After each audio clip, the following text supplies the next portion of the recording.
Jamal Williams stepped off the bus and into a world that seemed entirely foreign to him. He was used to his old school, where everyone knew each other, where you could count on seeing familiar faces every day. But here, in this brand new school, everything was different. The concrete playground stretched out before him like a battlefield, and the faces surrounding him were all unfamiliar, as though they had been painted on with icy indifference. He felt a tight knot in his stomach as he looked up at the intimidating structure of the school, looming over him like a giant. Another day, another fight, Jamal thought to himself, adjusting the strap of his backpack.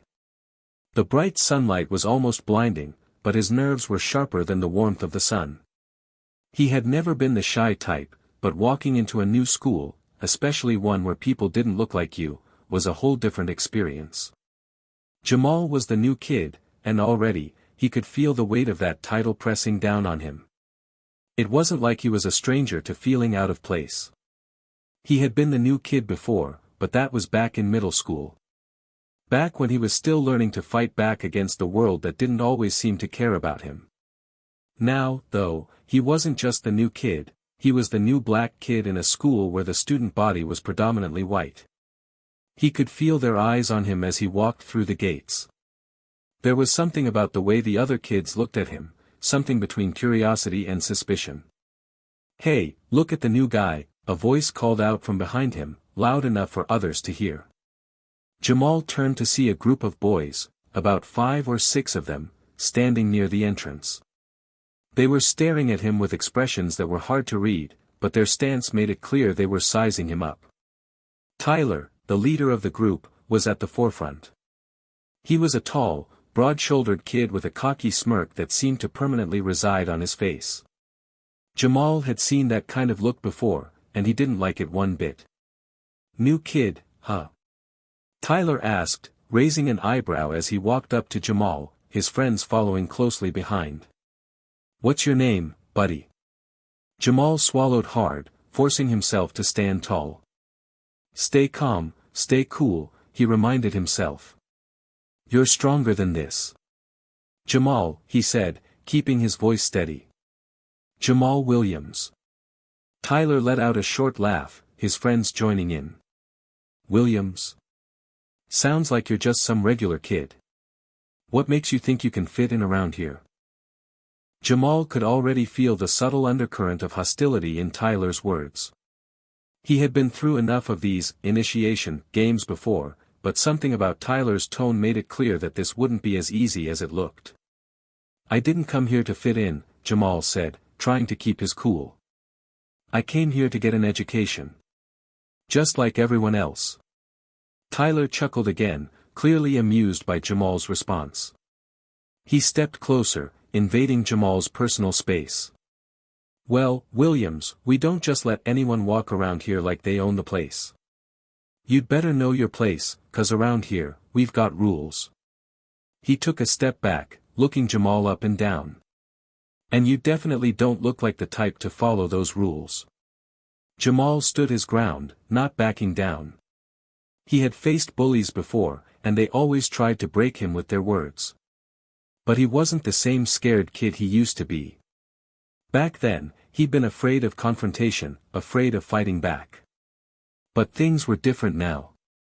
The karate lessons his father had pushed him to take had transformed him into someone more resilient.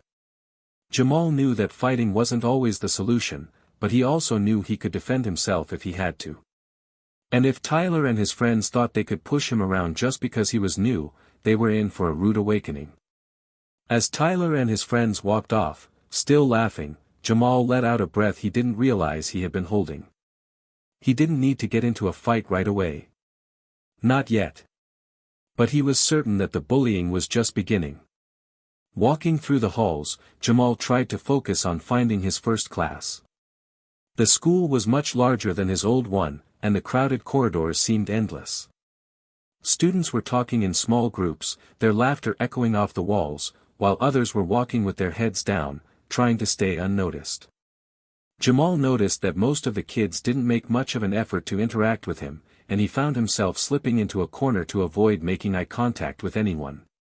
He didn't want to stand out, but he also didn't want to blend into the background. He eventually found room 204, his first class of the day, English. Taking a deep breath, Jamal opened the door and stepped inside. The room fell quiet for a moment as all eyes turned toward him. He had expected this. After all, being the new kid meant that he was going to be the center of attention for at least a little while. The teacher, a woman in her late 30s with dark glasses, looked up from her desk. "You must be Jamal," she said, her voice warm but no nonsense. "Take a seat anywhere."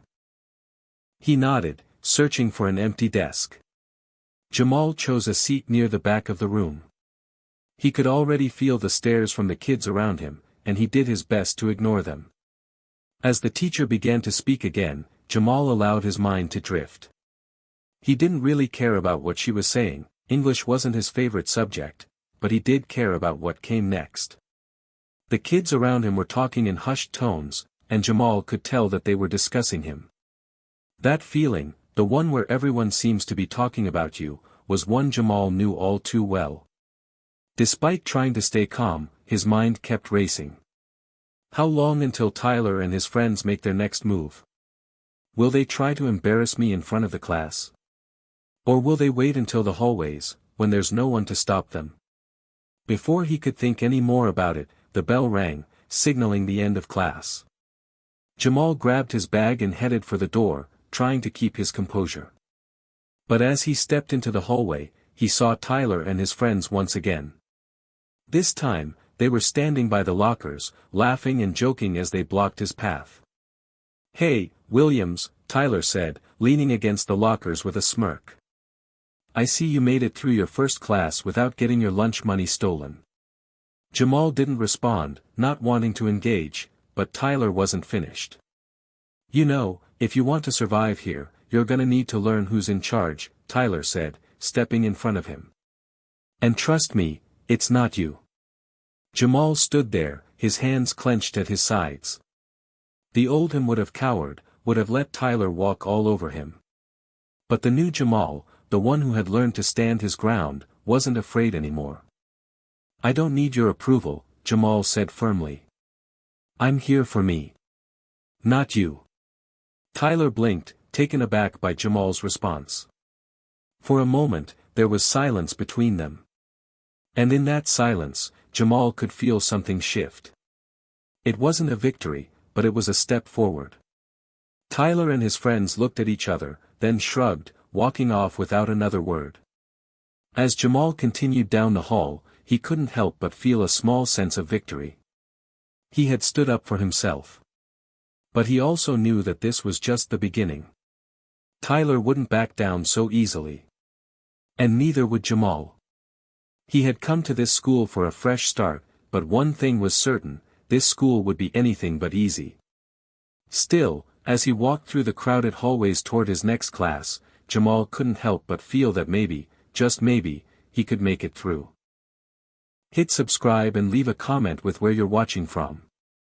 This story might just spark a new beginning. What's one thing that always pushes you forward, even when things get tough? The next day, Jamal entered the school with a little more confidence. His first day had been a mix of anxiety and uncertainty, but he'd gotten through it without any major incidents. Tyler and his group had backed off after his little confrontation, but Jamal knew it wasn't over. Bullies didn't give up that easily. They'd only gone quiet because they hadn't found their opening yet. It wasn't just about surviving high school, it was about asserting yourself and standing your ground. Jamal had been taught that, drilled into his mind by his father and the karate lessons that had become second nature to him. But knowing how to fight wasn't the same as using it. He had to stay focused. He didn't want to get dragged into unnecessary conflicts. Not if he could avoid them. But there was one thing he did know, he wasn't afraid to defend himself. The school day started as usual. As Jamal walked through the hallways, he tried his best to keep to himself, avoiding making eye contact with anyone who might have something to say. But it wasn't long before he felt a tap on his shoulder. Turning around, Jamal saw a girl standing there. She was smiling at him, her eyes warm and friendly. Her name was Sarah, and she had been in his first period English class. She had short brown hair that curled around her face and glasses perched on her nose. She looked almost out of place in this sea of teenagers, quiet, intellectual, and easygoing. "Hey, Jamal," Sarah greeted him, her voice soft but confident. "How's your day going so far?" Jamal blinked, a little surprised. Most people had been avoiding him or staring at him like he was some sort of spectacle. No one had really bothered to talk to him outside of Tyler and his gang of bullies. But Sarah didn't seem to mind that he was new or different. "It's going okay," he said cautiously, still unsure how to read this girl. Was she genuinely friendly, or was she just trying to be polite? He didn't know yet. "That's good," Sarah replied with a warm smile. "If you ever need help finding your way around, or someone to sit with at lunch, just let me know. I'm pretty good at navigating this place." Jamal nodded, appreciating her offer, but he didn't want to seem desperate or like he was in need of pity.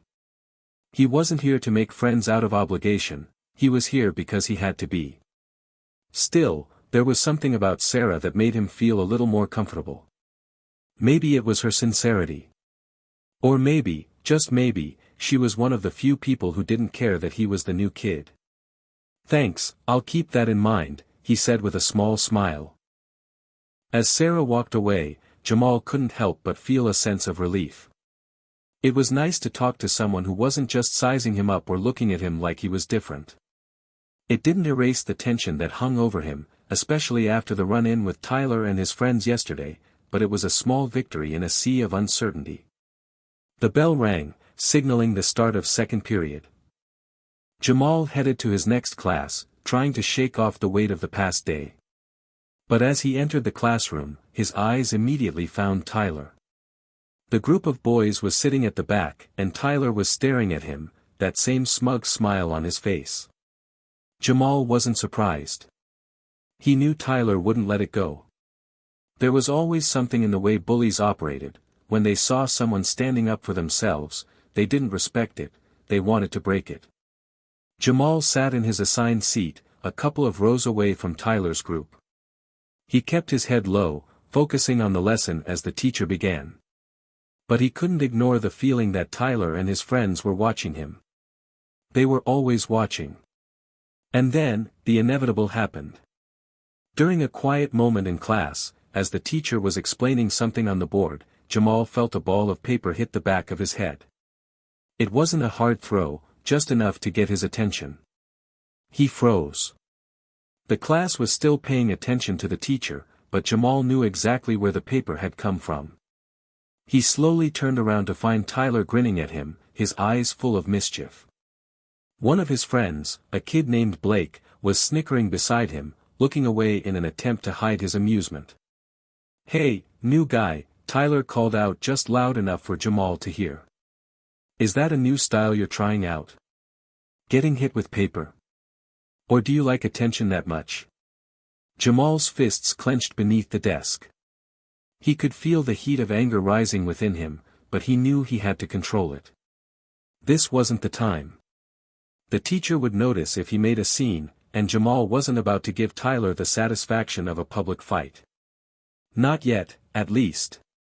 He took a deep breath and turned back around. He didn't want to give them the satisfaction of a response. The rest of the class passed in a blur of annoyance, the back of his head still stinging from the paper. But Jamal stayed focused. He wasn't going to give in to their taunts. He knew the only way to survive this was to keep his head down and not let them see that their words were affecting him. When the bell rang to signal the end of class, Jamal quickly grabbed his bag and walked toward the door. He wasn't in the mood to stick around and risk another round of bullying. But as he was passing the classroom door, a voice stopped him. "You know, you could have at least said something," a voice said behind him. He turned to see Sarah standing there, her backpack slung over one shoulder. She was looking at him with concern in her eyes. "What do you mean?" Jamal asked, confused. "I saw what Tyler did. The paper, and how you just let it go." She shook her head. "I don't get why you didn't say anything." Jamal's chest tightened. He wasn't sure how to explain it, how to make her understand. He didn't want to be a problem. He didn't want to make things worse than they already were. I just didn't want to make a scene, Jamal replied quietly. Fighting isn't always the answer, you know. Sarah studied him for a moment, then nodded slowly. I get it. But, you shouldn't have to just take it, Jamal. You don't have to fight back with your fists, but you can stand up for yourself. Don't let people walk all over you. Jamal felt a warmth spread through him. It wasn't the same feeling he got from Tyler and his friends. Sarah wasn't mocking him, she was just offering support. It felt nice, but it also made him uneasy. I'll keep that in mind, he said with a small smile. As they walked together to the next class, Jamal couldn't shake the thought of what Sarah had said. Maybe he was wrong. Maybe standing up for himself didn't mean fighting, but it did mean showing people that they couldn't push him around. He had learned how to defend himself, but maybe it was time he started defending his dignity too. Tyler and his friends might not have seen the last of Jamal. But for now, he had other battles to face, ones that had nothing to do with fists and everything to do with finding his place in this new world. Jamal woke up the next morning feeling a strange mix of dread and anticipation. The events of the previous day weighed heavily on his mind, but there was something else, something that made him feel like he was on the edge of a precipice, unsure whether to take the plunge or turn back. Tyler's group was bound to make another move today. That much was certain. It was only a matter of when, where, and how. They had made it clear yesterday that they weren't going to let Jamal off that easily, and Jamal wasn't naive enough to think they'd forgotten about their little, paper, incident. He had spent the night thinking about how he could handle things differently, how he could avoid the inevitable confrontation that seemed to loom over him. But there was one thing he knew for sure, running away wasn't an option. Jamal's father, an old-school man who had lived through his own battles, both literal and metaphorical, had taught him that. You stand tall, son, no matter how hard it gets, he would say. People respect you when they see you're not afraid to face them, even when it feels like the world's against you. Jamal had learned that lesson well, but the question remained, could he apply it in a school full of strangers, with bullies lurking around every corner? As he walked into school, his stomach churned with nerves. He had been here for 2 days, but it felt like an eternity. The hallways, filled with clusters of students talking and laughing, felt overwhelmingly unfamiliar. It was as if the entire world was moving around him, and he was just a bystander, waiting to be dragged into it. Hey, Jamal. He turned to find Sarah walking up to him. Her smile was warm, and her eyes bright, offering a small sense of comfort in the chaos of the day. Morning, Jamal said with a hesitant smile. How's it going? Good, good, she replied. I just wanted to check on you, you know. Yesterday wasn't cool, but I hope you're okay. Jamal was grateful for Sarah's kindness, but he didn't want to seem like he needed her sympathy. He just nodded. I'm all right. It's not the first time someone's tried to mess with me. Sarah raised an eyebrow, clearly skeptical. Really? I can't imagine you letting anyone mess with you. Jamal chuckled, though it didn't quite reach his eyes. Yeah, well, I try not to let it bother me. Good, Sarah said with a nod. Just don't let people push you around, all right? You deserve to be here just as much as anyone else. He was starting to appreciate Sarah more and more. She wasn't just a friendly face, she was someone who believed in standing up for what was right. And right now, that meant sticking by him. Thanks, Sarah. I'll keep that in mind. The bell rang, signaling the start of the first period, and they both headed in opposite directions. Jamal had a feeling that today was going to be different. He didn't know how or why, but something in the air felt like it was shifting. His feet carried him through the hallways, and he found his way to his locker. He could hear voices behind him, but he ignored them, focusing on the task at hand. Then, just as he was about to put his books into his locker, he heard it. Hey, new guy. It was Tyler. The voice sent a jolt through Jamal's body, and he straightened up instinctively, turning around to face him. Tyler stood there with his usual smug grin, flanked by his friends, Blake and Derek. They were like a pack of hyenas, always circling, always looking for an opportunity to pounce. "What's up, Tyler?" Jamal asked, trying to keep his voice steady. Tyler's grin widened. "Not much, just wanted to check if you're still in one piece after yesterday. You know, the whole paper thing. We don't want you to feel left out, so I thought we'd give you a proper welcome today." Jamal's stomach churned. He had known this moment was coming, but the realization that it was happening so soon still caught him off guard. He forced himself to stand tall, meeting Tyler's eyes without flinching. He wasn't going to let this guy see him sweat. Not now, not ever. "Look, I don't want any trouble," Jamal said, trying to keep the peace. "I'm just here to go to class and get through the day, like everyone else." Tyler chuckled, shaking his head slowly. "Oh, I think you'll find it's not that easy, new guy. You think you can just walk around here, all quiet and innocent, and no one will notice? You're not one of us. You're not even from around here. And in case you didn't notice, people like you don't just get to blend in." Blake and Derek laughed, egging Tyler on, but Jamal wasn't about to let them push him around. He knew exactly where this was going. This wasn't just about Tyler picking on him, this was about dominance. Tyler wanted to show everyone that he was in charge, that no one could defy him. "You don't get to decide who belongs here," Jamal said, his voice calm but firm. "I'm here, and I'm staying." Tyler's eyes narrowed, and for a split second, Jamal thought he might have gone too far. But then Tyler let out a laugh, the sound of it echoing in the empty hallway. "I like your guts, new guy. But don't get too cocky. You might just find that it's a lot harder to fit in than you think." With that, Tyler and his friends turned and walked away, leaving Jamal standing by his locker, feeling like the weight of the world had just lifted off his shoulders. But that wasn't the end of it. Jamal knew this was just the beginning. Tyler and his gang would keep coming, testing him, pushing him. But for the first time since he arrived at this school, Jamal felt a spark of something, something that felt like hope. Maybe he could face them. Maybe, just maybe, he could stand his ground.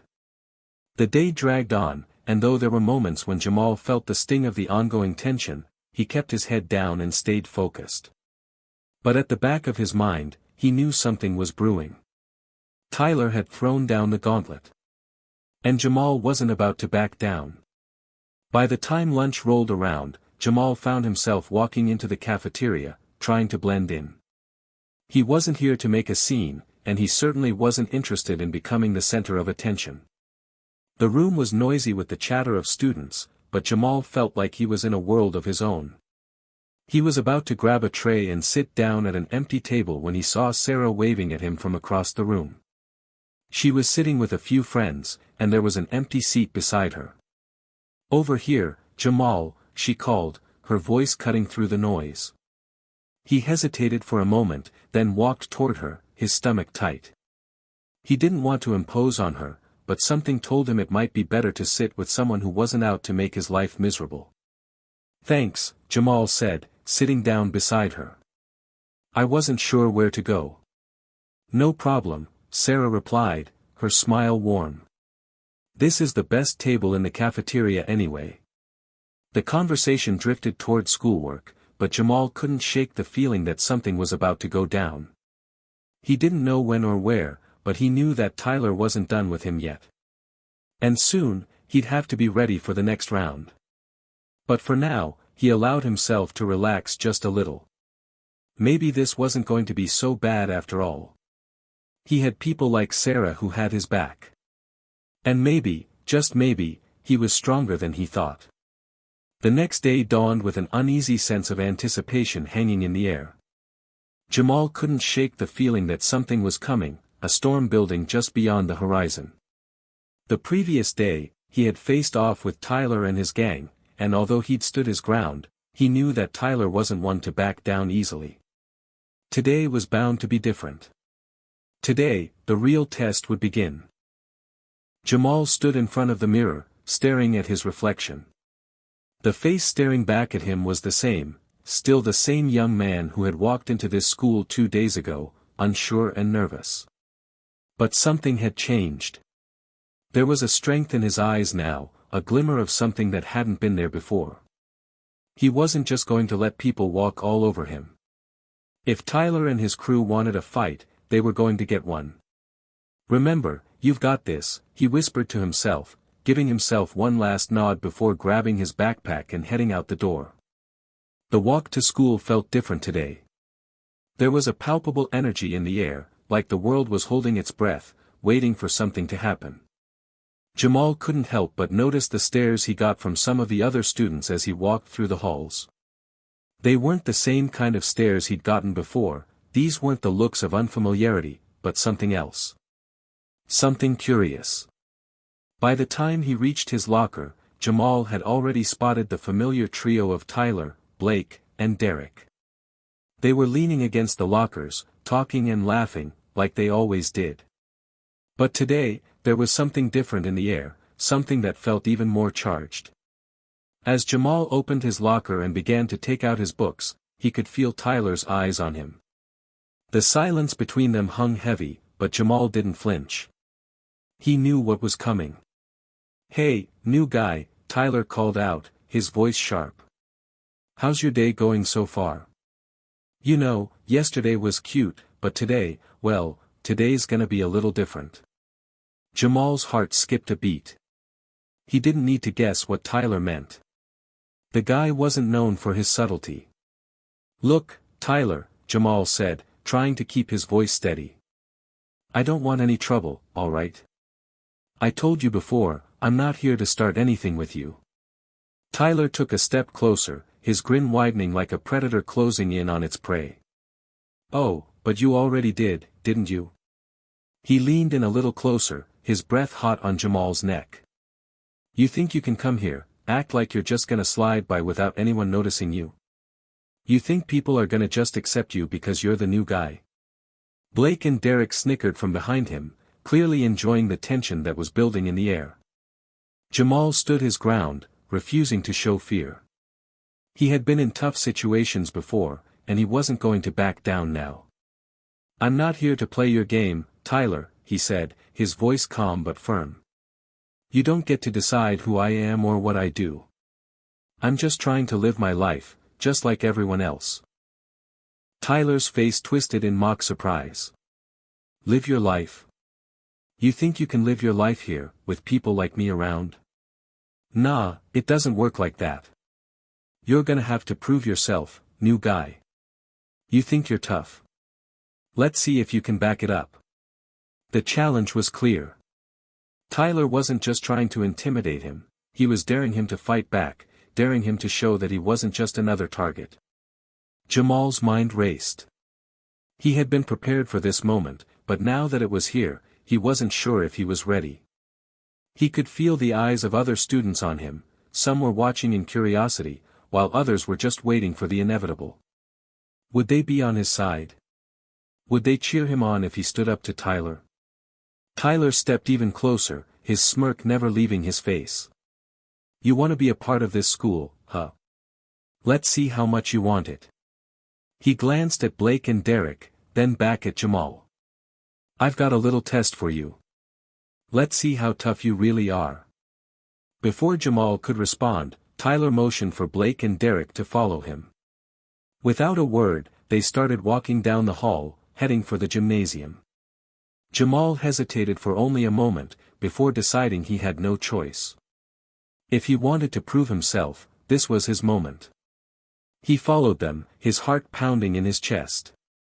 The gymnasium was quiet when they entered, empty except for a few students scattered around, already on their way to class. But Jamal could feel the tension in the air. Tyler, Blake, and Derek were already taking up positions on the far side of the gym, and Jamal walked toward them, trying to keep his head held high. "You ready for this?" Tyler asked, his grin still stretched wide. Jamal didn't respond at first, but his mind was racing. What did Tyler want from him? What kind of test was this? He had no idea, but he knew that backing down wasn't an option. He had to face whatever was coming, he had to prove he wasn't going to be anyone's punching bag. Blake stepped forward, cracking his knuckles. "Let's make this interesting," he said, looking at Jamal with a dangerous gleam in his eyes. "How about a little physical challenge? We'll see if you can keep up with us. Show us what you've got." Jamal felt a surge of fear, but he pushed it down. He had never been one to shy away from a challenge, and if it meant standing up to these guys, he'd face it head-on. He nodded, his jaw set in determination. "All right," he said, keeping his voice calm. "I'll show you what I've got." The game was set. Tyler, Blake, and Derek scattered across the gym, and Jamal realized, too late, that they were trying to make him chase them, physically and mentally. They were testing his endurance, pushing him to prove himself. The rules were unclear, but the challenge was simple: survive their game, or risk being humiliated in front of the whole school. Tyler called out to him. "Let's see how fast you are, Jamal. You keep up with us, you earn some respect." It was a simple challenge, but Jamal could already feel the pressure building. He had been through a lot in his life, but this was different. This was a test not just of his physical strength, but of his courage. Jamal took a deep breath and ran after them. The next few minutes felt like an eternity. Jamal's heart pounded in his chest as he ran across the gym, trying to keep up with Tyler, Blake, and Derek. They darted and dodged, teasing him with their speed and agility, but Jamal wasn't giving up. Not this time. He pushed himself harder, faster, determined to prove to them, and to himself, that he wasn't some pushover. As the game continued, Jamal began to realize that this wasn't just about physical endurance, it was about mental toughness. He couldn't let his frustration get the best of him. He had to stay focused.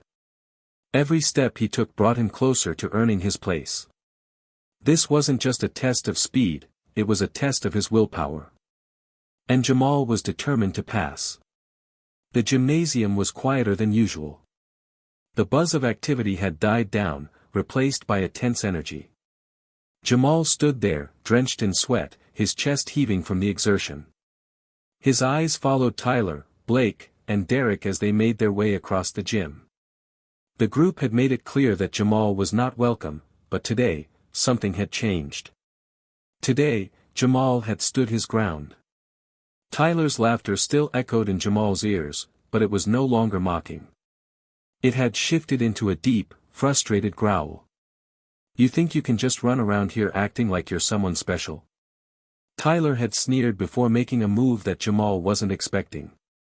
In a split second, Jamal had reacted, his instincts kicking in. A swift duck, a quick spin, and suddenly, Tyler was off balance, and Jamal had taken control. It wasn't about strength or speed. It was about confidence, precision, and being one step ahead. Now, standing in the center of the gym with his heart still racing, Jamal couldn't help but replay the moment in his mind. Had he really just done that?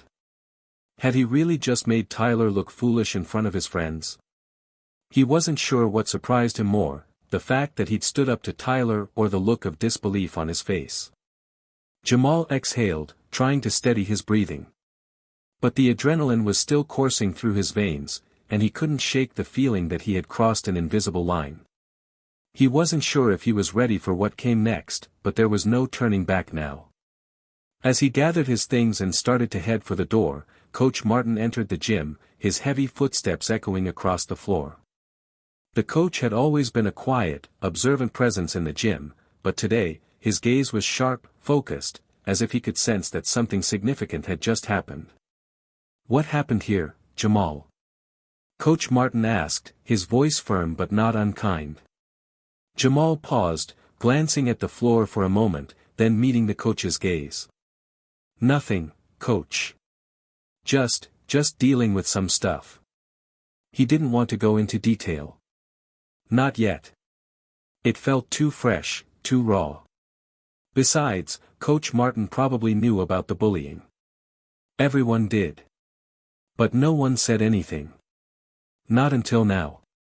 Coach Martin studied him for a moment longer, then gave a small nod. All right. Just remember, we don't need this to turn into something bigger than it is. You don't have to fight everyone who gives you a hard time. He added the last part with a wry smile, as if he was speaking from experience. Jamal nodded, unsure of how to respond. He wanted to tell the coach that it wasn't about fighting. It wasn't about proving anything to anyone. But that wasn't entirely true either. A part of him had wanted to prove that he wasn't weak, that he wouldn't be walked all over. And now, for the first time in a long while, he felt like he had control over his own story. I'll keep that in mind, Jamal said, still trying to find the right words. Coach Martin clapped him on the back, his hand heavy but reassuring. Good. Now get out of here. You've earned a break. Jamal grabbed his bag and made his way out of the gym, the weight of the moment still hanging on his shoulders. As he stepped outside into the cool afternoon air, he couldn't help but feel a sense of relief. He had stood up to Tyler. He had done something he never thought he could do. But even as the relief set in, another feeling began to creep in, uncertainty. Tyler and his friends weren't the type to forget something like that. They'd be back, and next time, they wouldn't be so lenient. Jamal knew it. But what could he do? He had shown them that he wouldn't be bullied, that he wasn't just a target for their jokes. And for once, he felt like he might have earned a little bit of respect. As Jamal walked home, his thoughts were a whirlwind. What had started as just trying to survive school had turned into something much more. He had taken the first step, but he knew there was more to come. The question was, what would he do next? By the time he reached his house, Jamal's mind was buzzing. He had dealt with bullies before, but this felt different. He wasn't just the new kid anymore. He wasn't just the quiet, easy target. No, now he was something else, something stronger. And no matter what came next, he was ready to face it. That evening, after dinner, Jamal retreated to his room, his thoughts still whirling around in his head. He threw his backpack onto his bed and sat down at his desk, staring out the window into the darkening sky. It felt like everything was changing, but he wasn't sure if it was for the better. Could he keep this up? Could he maintain this new version of himself? His phone buzzed. He picked it up and saw a message from his old friend, Marcus, back from his old school. Marcus had always been the one Jamal could talk to, the one person who understood him without judgment. Hey man, how's the new school going? I know you've been dealing with some stuff. If you ever need to talk, hit me up. Jamal smiled, feeling a weight lift off his chest. He quickly typed back. It's been rough, but I'm doing all right. I stood up for myself today. First time ever, really. The response came almost immediately. That's what I like to hear. You're stronger than you know, Jamal. Keep it up. Jamal let out a deep breath, staring at the words for a moment. It felt good to have someone in his corner, even if he wasn't physically there. Marcus's words resonated with him in a way he hadn't expected. He wasn't alone in this. Jamal set the phone down and stood up, walking to his mirror. He took a long look at his reflection, as if seeing himself for the first time in a new light. Maybe Marcus was right. Maybe he was stronger than he realized. And maybe, just maybe, he could handle whatever came next. But for now, all he could do was take it one step at a time. The morning after the incident in the gym, Jamal woke up with a strange sense of anticipation in his chest. It wasn't dread or excitement, more like an uneasy mix of both. He had stood up to Tyler the day before, and now he was left wondering what that would mean. He had expected things to be different, maybe for Tyler and his friends to back off, maybe for some peace to settle over the school. But as Jamal got dressed and prepared for the day, the truth started to sink in. Standing up to bullies didn't make them disappear. In fact, it probably just made them more determined to make his life harder. Jamal looked in the mirror one last time before heading out of his room. His reflection seemed different today. There was a new fire in his eyes, a strength he hadn't known was there. But that fire was also laced with uncertainty. Was he strong enough to keep this up? Was he ready for the consequences? When Jamal entered the kitchen, his mom was already busy making breakfast. Her back was turned, but she didn't need to see his face to know something was off. She always had that sense about him, ever since he was little. "Good morning, Jamal," his mom said with a smile, flipping a pancake onto the stack. "How was school yesterday?" He froze, unsure of how to answer. He didn't want to tell her everything, didn't want to worry her. But he also couldn't lie. She would find out one way or another, especially if Tyler and his friends made good on their threats. So he decided to just tell her the truth, as best he could. "It was okay," Jamal said cautiously, sitting down at the table. "But, there was some stuff with Tyler. He tried to mess with me, but I handled it." His mom turned, her expression shifting from casual to concerned. "Handled it? What do you mean, Jamal?" Jamal hesitated, glancing down at his plate. "I stood up for myself, Mom. I'm not letting him bully me anymore." There was a long pause before his mom responded. She placed a plate of pancakes in front of him, her eyes never leaving his face. "I'm proud of you for standing up for yourself," she said softly. "But I want you to be careful. Sometimes standing up to people like that can make things worse." Jamal nodded. He had heard that before. The problem was, he didn't know any other way. Tyler and his crew had been picking on him for so long, and for so many little reasons. Every day it felt like a new slight, a new insult. Standing up to them was the only thing that made sense. He had never felt more sure of anything in his life. "I'll be okay, Mom," he said, trying to reassure her. "I know how to handle it."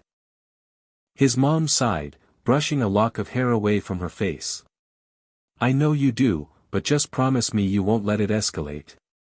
You don't need to prove anything to anyone." Jamal didn't answer right away. What could he say? He wanted to tell her that this wasn't about proving anything. He just wanted to be left alone, to stop being the target. But he didn't know if his mom would understand that. She hadn't been there, hadn't seen how humiliating it was to walk through those halls every day and feel like he was invisible, or worse, like he was beneath everyone. "Promise me, Jamal," she insisted gently, her voice softer now. "Promise you won't let this ruin who you are." Jamal nodded. "I promise, Mom." He wasn't sure if he believed the promise, but he didn't want to disappoint her. As he ate his breakfast, his mind kept drifting back to the gym incident. He had felt so strong, so powerful in that moment. But now, he couldn't help but wonder if he had just invited more trouble into his life. What if Tyler came after him harder? What if his friends got involved, or worse, what if the whole school turned against him? But Jamal didn't want to live in fear anymore. He couldn't. He had spent too many years being afraid. Today was a new day, and he had to walk through it with his head held high. As Jamal left for school, he noticed the familiar nerves creeping in. The walk to school wasn't as easy as it had been in the past. Now, every step felt heavier, as if he were walking into a battlefield. But he refused to back down. He wasn't going to let fear control him anymore. When he arrived at school, the halls felt different, he felt different. He could almost feel the eyes of the other students on him, like they were watching to see how he would act now. He wasn't sure what kind of attention he was attracting, whether it was respect or just curiosity, but it didn't matter. He had made it through one day. Now, he just had to survive another. He walked to his locker, trying to keep his head down and focus on the task at hand. But as he rounded the corner, he found himself face to face with Tyler and his friends. They were standing in a tight circle, whispering among themselves. When they saw Jamal, their expressions hardened. Tyler stepped forward, a smirk on his face. "You think you can just embarrass me and walk away, huh?" Tyler's voice was low, full of venom. His friends stood behind him, their eyes narrowed. Jamal didn't flinch. He stood tall, locking eyes with Tyler, refusing to show any sign of fear. "I don't need to prove anything to you, Tyler," Jamal said, his voice steady. "I'm not the one who's afraid." Tyler's smirk faltered for just a second, but he quickly recovered. "You think you're tough now, huh?" he sneered. "We'll see how tough you are when I'm through with you." Jamal didn't say anything more. He didn't need to. He had already made his point yesterday. This wasn't about words anymore. It was about action. As Tyler and his friends walked away, Jamal felt the weight of their words hang in the air. But he didn't let it get to him. He couldn't. He had already faced down his fears once. He could do it again. The bell rang, signaling the start of class. Jamal headed to his first period math class, his heart still racing, but his mind clear. He didn't know what was coming next, but one thing was certain: he wasn't going to back down. No matter what. And this time, he wasn't alone. The bell rang, signaling the end of lunch, and Jamal gathered his things quickly, eager to escape the whispers and the weight of the eyes on him. The cafeteria was a buzz of chatter, but it felt as though the noise was muffled, far away. It wasn't until he walked out into the hallway that he felt the tension return, thick and oppressive. The school seemed to hold its breath around him. Every glance, every whisper, felt magnified. Jamal had become the talk of the school after his standoff with Tyler. The whispers were never too far away. Some students had admired him for standing up to the bully, while others thought he was foolish, maybe even asking for more trouble than he could handle. He couldn't escape the feeling that his life had shifted, that something had changed in the air around him. But he didn't regret it.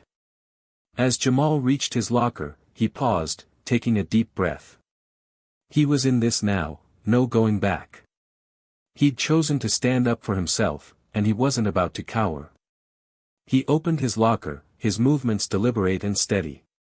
He was doing his best to stay focused, to block out the creeping sense of unease that followed him. "Hey, Jamal." The voice startled him, and Jamal turned, surprised to see Marcus hurrying down the hallway to catch up with him. His friend had a wide grin on his face, and for a moment, Jamal relaxed, grateful for some familiarity. "Hey, Marcus," Jamal said, leaning against the locker, trying to sound casual even though his heart was still beating a little faster than usual. Marcus stopped in front of him, his grin widening. "Man, that was incredible. I saw what went down yesterday in the gym. You stood up to Tyler. I can't believe it. That's some real guts right there." Jamal gave a small, almost self-conscious smile. It wasn't that big of a deal. He was just running his mouth. Marcus raised an eyebrow, obviously not buying it. Running his mouth? Dude, he's been terrorizing half the school for years. What you did? That was huge. Jamal shrugged, though he felt a warmth spread across his chest at the praise. It felt good to have someone on his side. I just didn't want to let him walk all over me anymore. Marcus nodded in understanding, his expression turning serious. "You're right. You shouldn't let him push you around. But listen, man, I gotta tell you, Tyler doesn't take losing well. And you just embarrassed him in front of the whole gym." Jamal's stomach tightened at the reminder. He'd been hoping to move past the whole situation, but now Marcus had brought it right back into focus. "I know," Jamal replied, trying to keep his voice steady. "I wasn't thinking about embarrassing him. I just couldn't keep letting him treat me like that." Marcus's grin faded slightly, replaced by a more cautious look. "I get it, man. But just know, Tyler's gonna want revenge. You better be ready." Jamal sighed, his gaze dropping to the floor. He had known this was coming, but hearing it out loud from Marcus made it feel a lot more real. His heart began to race again as he considered the consequences. What would Tyler do? And more importantly, what would Jamal do in return? Before he could dwell on it further, a loud voice interrupted them. Hey, Jamal.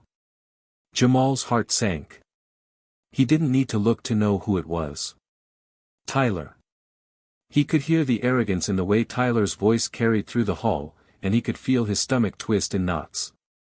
Turning slowly, Jamal saw Tyler approaching with his usual swagger. Behind him was his usual entourage, his group of friends who followed him like loyal dogs, eager to see the chaos Tyler could stir up. Jamal straightened, squaring his shoulders. He wasn't going to back down now, not after everything that had happened. "Hey, Tyler," Jamal said, his voice firm, though he could feel the weight of every eye in the hall turning toward them. The tension in the air was palpable, and the silence felt deafening. Tyler stopped a few feet away from Jamal, his eyes narrowing. He had a smug smile on his face, the same one he always wore when he was about to humiliate someone. But today, there was something different in his gaze. A hint of anger, maybe even frustration. "You think you're tough now?" Tyler sneered, crossing his arms over his chest. "I gotta admit, I'm impressed you actually had the guts to stand up to me yesterday. But don't think that changes anything." Jamal felt his pulse quicken, but he didn't flinch. He stared Tyler down, his posture calm but resolute. "I'm not trying to change anything. I'm just not gonna take your crap anymore." Tyler laughed, a cold, mocking sound that made Jamal's skin crawl. "You think you can talk to me like that? You really think I'm gonna let you walk around here like you're some big shot?" Jamal held his ground. "I'm not a big shot, Tyler. I'm just someone who's tired of being treated like dirt. I'm not scared of you." Tyler's expression darkened, and he took a step forward, his voice lowering into something more dangerous. "You should be, Jamal. I'm just getting started." Jamal's mind raced, but he refused to back down. The last time he'd let fear control him had been his mistake. He couldn't let it happen again. "I don't need to be scared of you," Jamal said, his voice quiet but full of certainty. "If you want to keep this going, that's on you. But I'm done running." For a moment, Tyler said nothing. His gaze hardened, and Jamal could see the wheels turning in his head. It was clear that Tyler hadn't expected this response. The bully was used to breaking people down, to seeing fear in their eyes. But Jamal wasn't afraid anymore. After what felt like an eternity, Tyler finally spoke, his voice almost casual, though the threat behind it was clear. "We'll see about that. You can't hide behind your little karate skills forever, Jamal. Sooner or later, you'll have to face the consequences." With that, Tyler turned and walked away, his friends following suit. Jamal watched them go, his heart still pounding, but he held his ground. The encounter had been tense, but it had also been a victory of sorts. He hadn't backed down, and he had made it clear that he wasn't going to be intimidated by Tyler anymore. But as Jamal turned to head to his next class, the weight of Tyler's words hung heavy in the air. It wasn't over, not by a long shot. Jamal knew that the storm was far from over. The calm before the storm had ended, and he was about to face the worst of it. The next morning, Jamal woke up to an uneasy silence. The sun filtered through his blinds, casting a soft light over his room. But the warmth of the sunlight couldn't chase away the heaviness in his chest. The confrontation with Tyler the day before hadn't left him. Every word, every sneer, echoed in his mind like a warning. Tyler wasn't done with him, not by a long shot. Jamal's stomach churned as he dressed, the familiar routine of getting ready for school now feeling heavier than usual. He laced up his sneakers with deliberate motions, thinking about his options. It wasn't that he regretted standing up to Tyler. No, he felt stronger for it. But deep down, he couldn't shake the nagging feeling that things were only going to get harder. "Mom. I'm heading out," Jamal called as he grabbed his backpack and headed toward the door. His mom, standing in the kitchen with her back to him, nodded without turning around. "Have a good day, Jamal. Remember, you've got a lot of strength inside you. Don't let anyone make you feel small." Her words lingered in the air, a brief comfort, but Jamal didn't quite feel as confident as he wished. As he closed the door behind him and stepped out into the cool morning air, a sense of foreboding settled over him. He walked to school that day, the familiar path feeling more like a battlefield than ever. His mind raced as he replayed every possible scenario. What if Tyler had planned something worse today? What if he had more friends backing him up, or worse, what if he was ready to escalate things in a way Jamal couldn't control? He tried to push those thoughts away. He had to stay focused. Karate was more than just a way to defend himself physically, it was about discipline, focus, and control. He wasn't going to let fear dictate his actions. Not now. By the time Jamal arrived at school, the nerves had settled into a quiet determination. He walked into the building, his backpack slung over his shoulder, and immediately felt the stares. Some of them were curious, others were skeptical. The tension from yesterday was still hanging in the air. As Jamal made his way to his locker, he spotted Marcus leaning against the wall, texting. Marcus looked up as Jamal approached, his usual easy smile playing on his lips. "Hey, man. You good?" Marcus asked, his voice low but with a note of concern in it.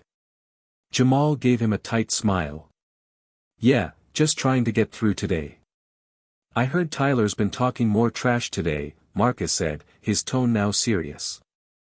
"I don't know if you noticed, but he's got a crew with him now.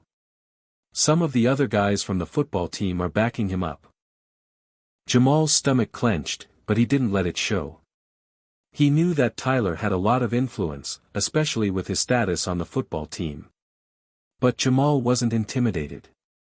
Not anymore. "I've noticed," Jamal said, his voice steady. "But I'm not backing down. I can handle him."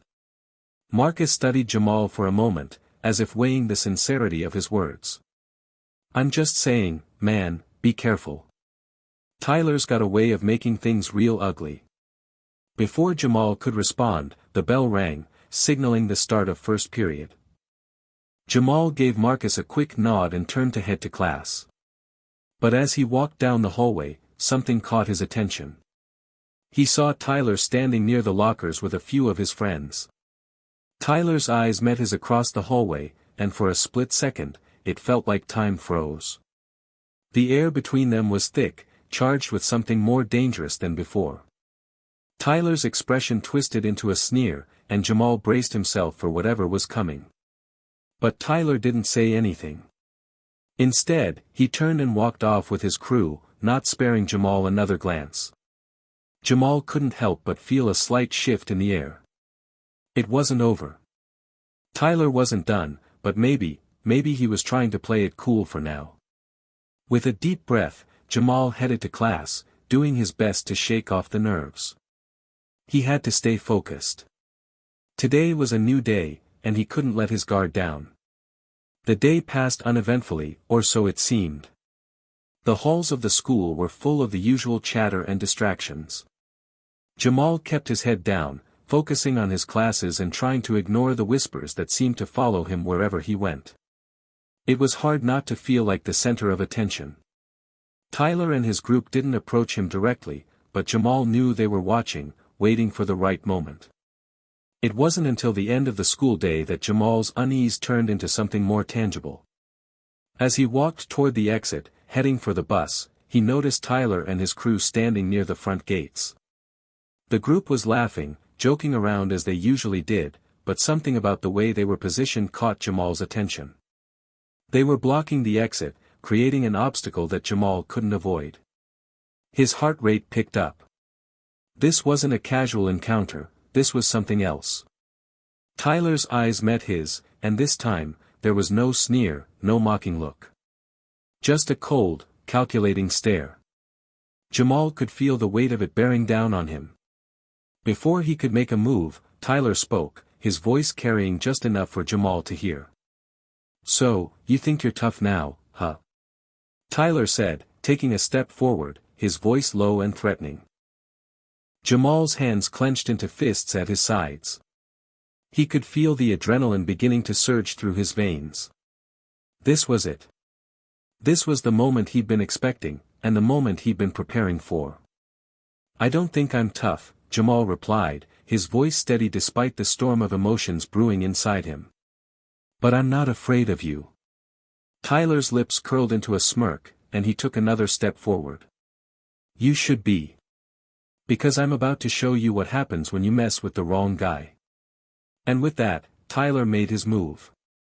In the blink of an eye, one of Tyler's friends, a large guy named Mark, lunged toward Jamal. But Jamal was ready. His training kicked in, and before Mark could get a grip on him, Jamal sidestepped, using his momentum against him. Mark crashed into a nearby trash can, stumbling to regain his balance. The moment was electric. The crowd around them gasped in surprise, but Jamal didn't pause. He had only one focus, Tyler. Tyler was quick to react, but Jamal's reflexes were quicker. He had spent years perfecting his skills, and now, it was paying off. Tyler tried to shove him, but Jamal ducked low, spinning and catching Tyler off guard. With a precise move, he delivered a quick strike, knocking Tyler off balance. The entire scene seemed to freeze for a moment, and Jamal could feel the weight of every eye on him. For a second, Tyler looked stunned. But then, his anger flared. This isn't over, Jamal, he spat, his face red with fury. You'll regret this. Jamal didn't say anything. He didn't need to. He had made his point. He wasn't afraid. With that, Jamal turned and walked away, leaving behind the stunned silence of the crowd and the simmering tension of a fight that had only just begun. The following morning felt different to Jamal. There was a strange sense of anticipation in the air, as though everything had shifted overnight. The moment when he stood up to Tyler, defending himself and making his mark, had rippled through the school, and Jamal could feel the consequences hanging like a cloud above him. He had slept uneasily, tossing and turning through the night. The adrenaline from yesterday's confrontation still buzzed through his veins, and even now, as he stood in front of the bathroom mirror, ready to face a new day, he couldn't shake the feeling that something bigger was on the horizon. Tyler's threats had felt real, there was no doubt about that. The air around him was charged with a tension that couldn't be ignored. Jamal ran a hand through his hair, taking a deep breath before heading downstairs. His mom was at the kitchen table, sipping coffee as she skimmed through a newspaper. She glanced up when she heard Jamal's footsteps. You ready? She asked, her voice soft but carrying the weight of an unspoken understanding. Jamal nodded, offering a tight smile. Yeah, I'm ready. His mom didn't press further. She just studied him for a moment before giving him a reassuring smile. You've got this. Just remember, you don't need to prove anything to anyone. But if you stand your ground, people will respect you for it. I know, Jamal replied, though he wasn't sure if he believed it. It was one thing to hear it, and another to live it. But he didn't have time to dwell on it. He grabbed his bag, threw on his jacket, and headed out the door. The school day seemed like it would drag on forever. Jamal could feel the eyes on him as he walked through the halls, but he kept his head up, focusing on the task at hand, just getting through the day. He couldn't afford to be distracted by the whispers and side glances. No matter what, he was determined to keep his composure. When he reached his locker, he saw Marcus leaning against the wall, waiting for him. Marcus shot him a quick smile as Jamal approached. You good? Marcus asked, his voice quieter than usual, like he was trying to gauge the mood. Jamal exhaled slowly, the tension in his shoulders easing slightly. I'll be all right. I've been through worse. Yeah, but you don't have to face this alone. I got your back, you know that, right? Jamal's eyes softened. He knew that Marcus had always been there for him. It was a rare thing to find a friend who would stick by you when things got tough. Jamal appreciated it more than he could express. Thanks, man. I appreciate it, Jamal said. Before they could continue talking, the bell rang, signaling the start of class. The hallway filled with students rushing to their classrooms, but as Jamal walked to his next period, he could sense the shift in the atmosphere. There was a subtle undercurrent of tension, something unspoken that hung in the air. When he entered the classroom, he noticed Tyler sitting at his desk, his back to Jamal.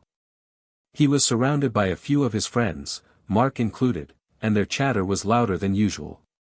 The usual group dynamic was different now, more intense. Jamal didn't know if it was because of the confrontation the day before, or if Tyler had just decided to make a point, but he could feel the change. They were watching him. And he was watching them. As Jamal sat down, he kept his focus on the teacher, trying to ignore the quiet murmurs and stares coming from Tyler's corner of the room. He tried to push the anxiety to the back of his mind, but it was hard. The feeling of being hunted, even just by a few students, was unsettling. The day passed in a blur. Classes came and went, but Jamal couldn't shake the tension that seemed to follow him wherever he went. Even the lunchroom felt different. As he walked in, he scanned the room, searching for Marcus, but he couldn't help noticing how Tyler's friends were scattered across the cafeteria, keeping their eyes on him. It was as if they were waiting for something, waiting for him to slip up or to make a mistake. When he finally spotted Marcus, he walked over to their usual table, hoping for a moment of normalcy. Marcus gave him a nod as Jamal sat down, but the unease was still there. "You okay, man?" Marcus asked, glancing around the room. "Yeah," Jamal replied, though his voice betrayed him. He wasn't okay. "Not really. It's just, I feel like I'm walking around with a target on my back. I know they're gonna come at me again. I just don't know when." Marcus nodded grimly. "I hear you. But you've got your skills. Don't forget that. Just stay sharp." Jamal didn't respond immediately. He appreciated Marcus's words, but they didn't erase the fear gnawing at him. Karate had always been his refuge, a place where he could feel in control. But even with that, he couldn't help but feel small in the face of Tyler's power and influence. What if his skills weren't enough? But as he looked around the cafeteria, something inside him clicked. He had a choice. He could keep letting Tyler and his crew intimidate him, or he could use his training and stand tall. Fear was powerful, but so was his will. And if he had learned anything in karate, it was this: you never back down, no matter how fierce the opponent. Jamal squared his shoulders, pushing away the self-doubt. This wasn't just about fighting. It was about standing his ground, protecting his dignity, and showing Tyler that he wasn't going to cower in the face of fear. "I won't back down," Jamal said softly, more to himself than to Marcus. "Not now. Not ever." Marcus gave him a look of understanding, nodding slowly. "That's the spirit, man." The rest of the lunch period passed without incident, but Jamal knew that things were far from over. The storm was coming. Tyler wouldn't let him go so easily. But Jamal was ready. He had no intention of running from his battles anymore. The real fight was just beginning. The tension in the air was thick as Jamal walked through the school halls. Every footstep echoed as if the weight of the moment was following him. The usual chatter and rustling lockers seemed quieter today. It was almost as though the entire school was holding its breath, waiting for something to happen. He had anticipated this day, the day things would come to a head with Tyler and his crew. But now that it was here, Jamal wasn't sure how it would play out. He had prepared himself for this. His body was ready from years of karate training, but today, this wasn't just about fighting. It was about standing up, about showing the world that he wouldn't be pushed around anymore. And Jamal was determined to prove that he had the courage to stand his ground. As he entered his first class, the hum of the room seemed to quiet down the moment he stepped inside. Jamal could feel the stares of his classmates, but he kept his head high. His posture was confident, though a part of him wondered how long it would take before the situation with Tyler escalated. He spotted Tyler at the back of the room, sitting with his usual group.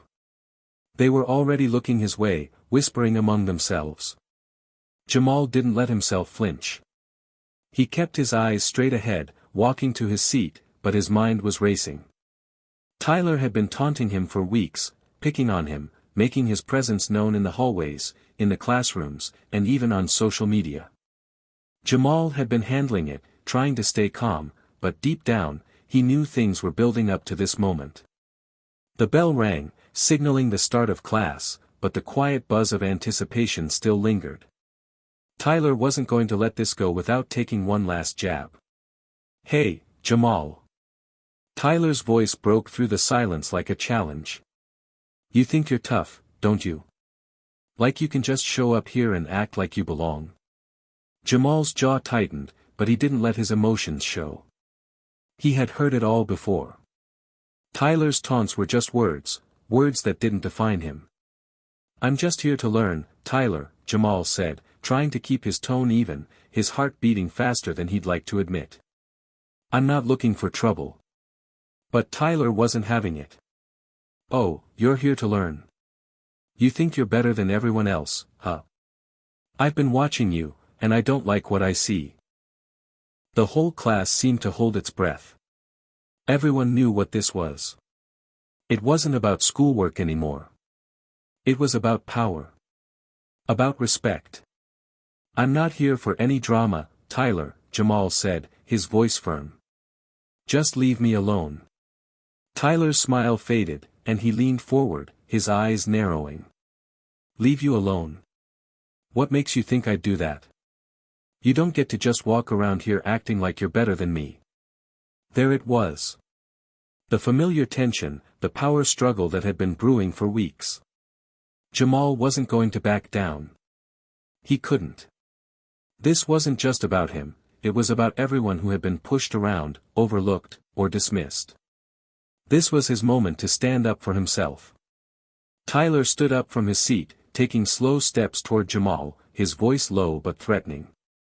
"You think you're tough, but I don't think you have what it takes to stand up to me."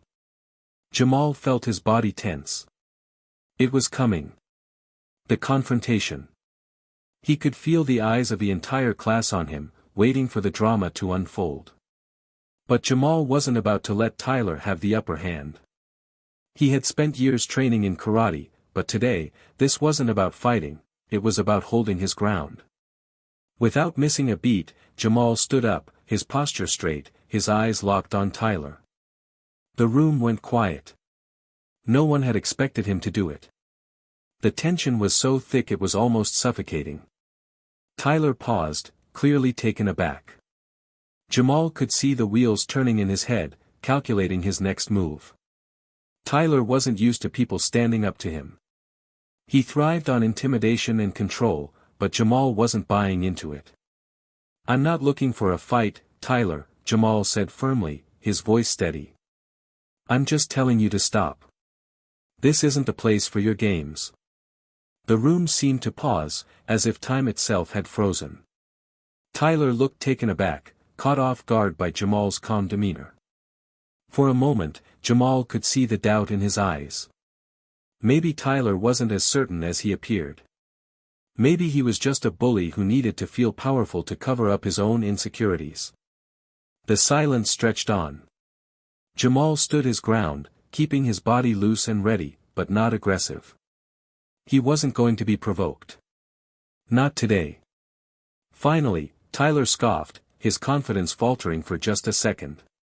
"You think you're something special, huh? You think you can just stand there and tell me what to do?" His tone was less certain now, a little shaky. Jamal took a step back, never breaking eye contact.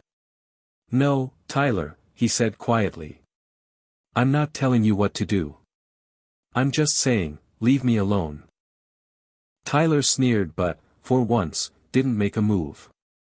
He stood there for a moment, glaring at Jamal, then turned on his heel and stormed out of the classroom with his friends in tow, muttering something under his breath. The tension in the room seemed to evaporate, but the students remained quiet, still unsure of what had just transpired. Jamal let out a slow breath, his heart pounding in his chest. That wasn't how he expected things to go, but in a strange way, it was even better. Tyler had backed down, not with violence, but with words. It wasn't about throwing punches. It was about standing tall, owning the space he occupied. The class slowly began to settle, and Jamal sat back down in his seat. His classmates started talking again, but now, the conversation was different. There was respect in the air now. They had witnessed something rare, a quiet strength that didn't need to be flaunted. A strength that came from within. Jamal didn't know what the next days or weeks would bring. He knew Tyler and his crew might try again. But for now, Jamal had proven that he was no one's target. No one's victim. He wasn't backing down anymore. And the rest of the school had seen it. The days after Jamal's stand in the classroom passed in a blur. While the tension between him and Tyler hadn't completely disappeared, something had shifted. Jamal could feel it in the way people looked at him in the hallways. There was a new kind of respect in their eyes, respect for someone who wasn't afraid to stand his ground. But Jamal didn't care much for the attention.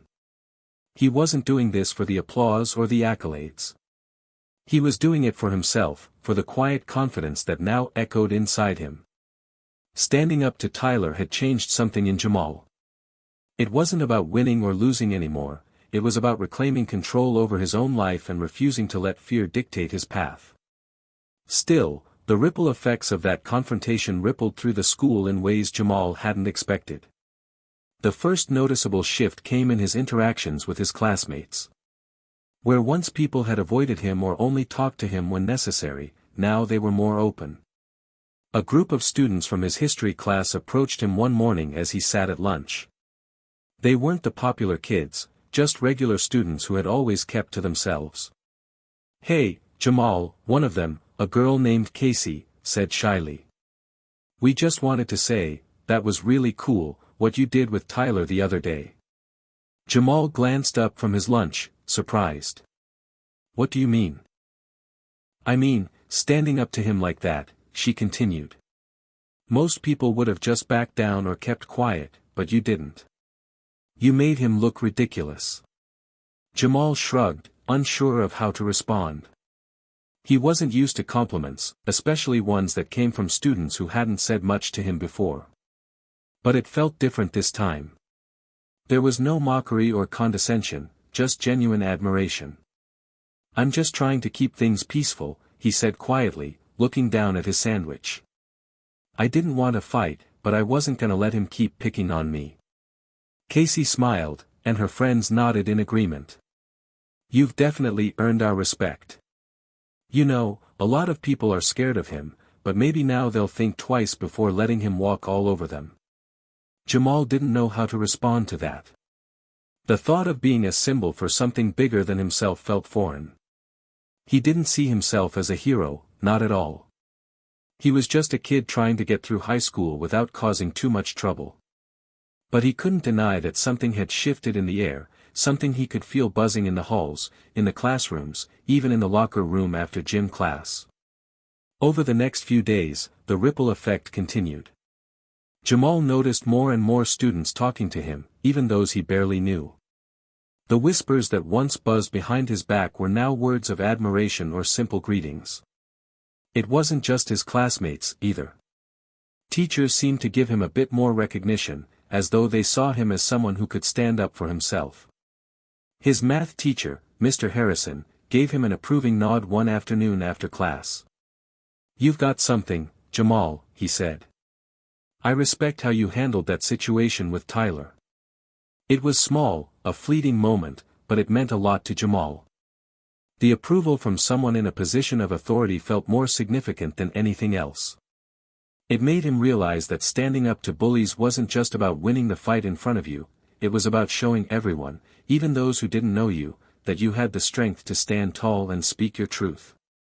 But not everyone shared the sentiment. Tyler and his crew had been quieter since the incident, but Jamal knew that wasn't the end of it. Bullies didn't just disappear after one confrontation. They often regrouped, and then tried again when the moment felt right. Jamal was prepared for that. His karate training had taught him how to move with focus and discipline, but it had also taught him how to avoid unnecessary confrontation. What happened next would determine whether he could continue to keep his peace, or if he would have to face Tyler and his group again. The next week, during gym class, things took a turn. Jamal was in the locker room after his workout when he felt a tap on his shoulder. He turned around, expecting one of his friends or maybe even a classmate asking a question, but instead, it was a member of Tyler's group, Jake, one of his more aggressive friends. Jake was known for being brash and loud, and Jamal immediately tensed up. "Hey, Jamal," Jake said, his tone not as threatening as Jamal had expected but still laced with an underlying tension. "We need to talk." Jamal didn't say anything right away. He just raised an eyebrow, silently asking Jake to continue. "You made Tyler look like a fool," Jake continued, his voice low but clear. "And that's not something we're just going to let slide." Jamal crossed his arms, his body relaxed but alert. "I didn't make anyone look like a fool, Jake. I just stood up for myself." Jake scoffed. "Sure, whatever. But now we need to settle things. You don't just walk away from that without facing some consequences." Jamal's mind raced. This was it, the moment he had known was coming. It wasn't going to be easy, but he couldn't back down now. He had already made his choice, and backing out would undo everything he had worked for. "Jake," Jamal said calmly, his voice unwavering, "if you want to fight me, fine. But I'm not going to stoop to your level. I've got better things to do than waste my time with people who don't know how to resolve things without violence." Jake's eyes flickered with surprise. He had expected Jamal to be scared, to react with anger, but instead, he found someone who was calm and resolute. The tension hung in the air for a long moment before Jake turned on his heel and walked off without another word. Jamal didn't know if this was the end of it, but he knew that, for now, he had stood his ground once again. As the days passed, Jamal remained vigilant. The atmosphere at school had shifted, but he knew that his battle was far from over. Tyler was still out there, still looking for a way to prove that he was the one in control. But Jamal had learned one crucial lesson: he didn't need to prove anything to anyone. The only person whose respect he had to earn was his own. And for the first time in a long time, Jamal was starting to feel like he had earned it. Hit subscribe and leave a comment with where you're watching from. This story might just spark a new beginning. What's one thing that always pushes you forward, even when things get tough? Jamal had learned to live in a new rhythm ever since his confrontation with Tyler in the locker room. It wasn't that everything had magically become perfect, no, the tensions were still there, lingering just beneath the surface. But there was a subtle, almost unspoken shift in how things played out day by day. The buzz of whispers had turned into something quieter, more respectful. Jamal no longer felt like he had to walk around with a chip on his shoulder, always waiting for the next confrontation. He had learned how to carry himself with the quiet confidence that karate had instilled in him. His posture was different, his steps more assured. He had come to realize that this was about more than just standing up to a bully, it was about owning his space in the world. He walked through the hallways of Madison High with a newfound sense of power, but it wasn't the kind of power that came from intimidation or fear. It was the power that came from simply knowing who he was and not apologizing for it. Yet, despite this calm, Jamal knew something was on the horizon. Tyler had gone quiet for a while, and though Jamal wasn't naive enough to think it meant the end of their troubles, he had hoped that Tyler would eventually realize that his threats and bullying weren't going to work on him anymore. He had hoped that the drama was over. But deep down, Jamal knew better. In the cafeteria the next day, as Jamal sat down with his friends, he noticed the familiar figure of Tyler lurking in the corner with his crew. They were talking among themselves, casting glances toward Jamal. He couldn't make out the words from across the room, but the tension in the air was palpable. Tyler was scheming something. Jamal could feel it. "Do you think it's over?" Jamal's friend, Marcus, asked as he slid into the seat across from him. Jamal shrugged, trying to play it cool. "I don't know, man. I don't think Tyler likes to lose, so I'm guessing he's got something planned." Marcus nodded, his eyes darting toward Tyler's group. "You've been handling things pretty well. Don't let him get into your head again." Jamal nodded, appreciating the support, but a knot of unease twisted in his stomach. He had stood up to Tyler, but he hadn't really won. Not yet.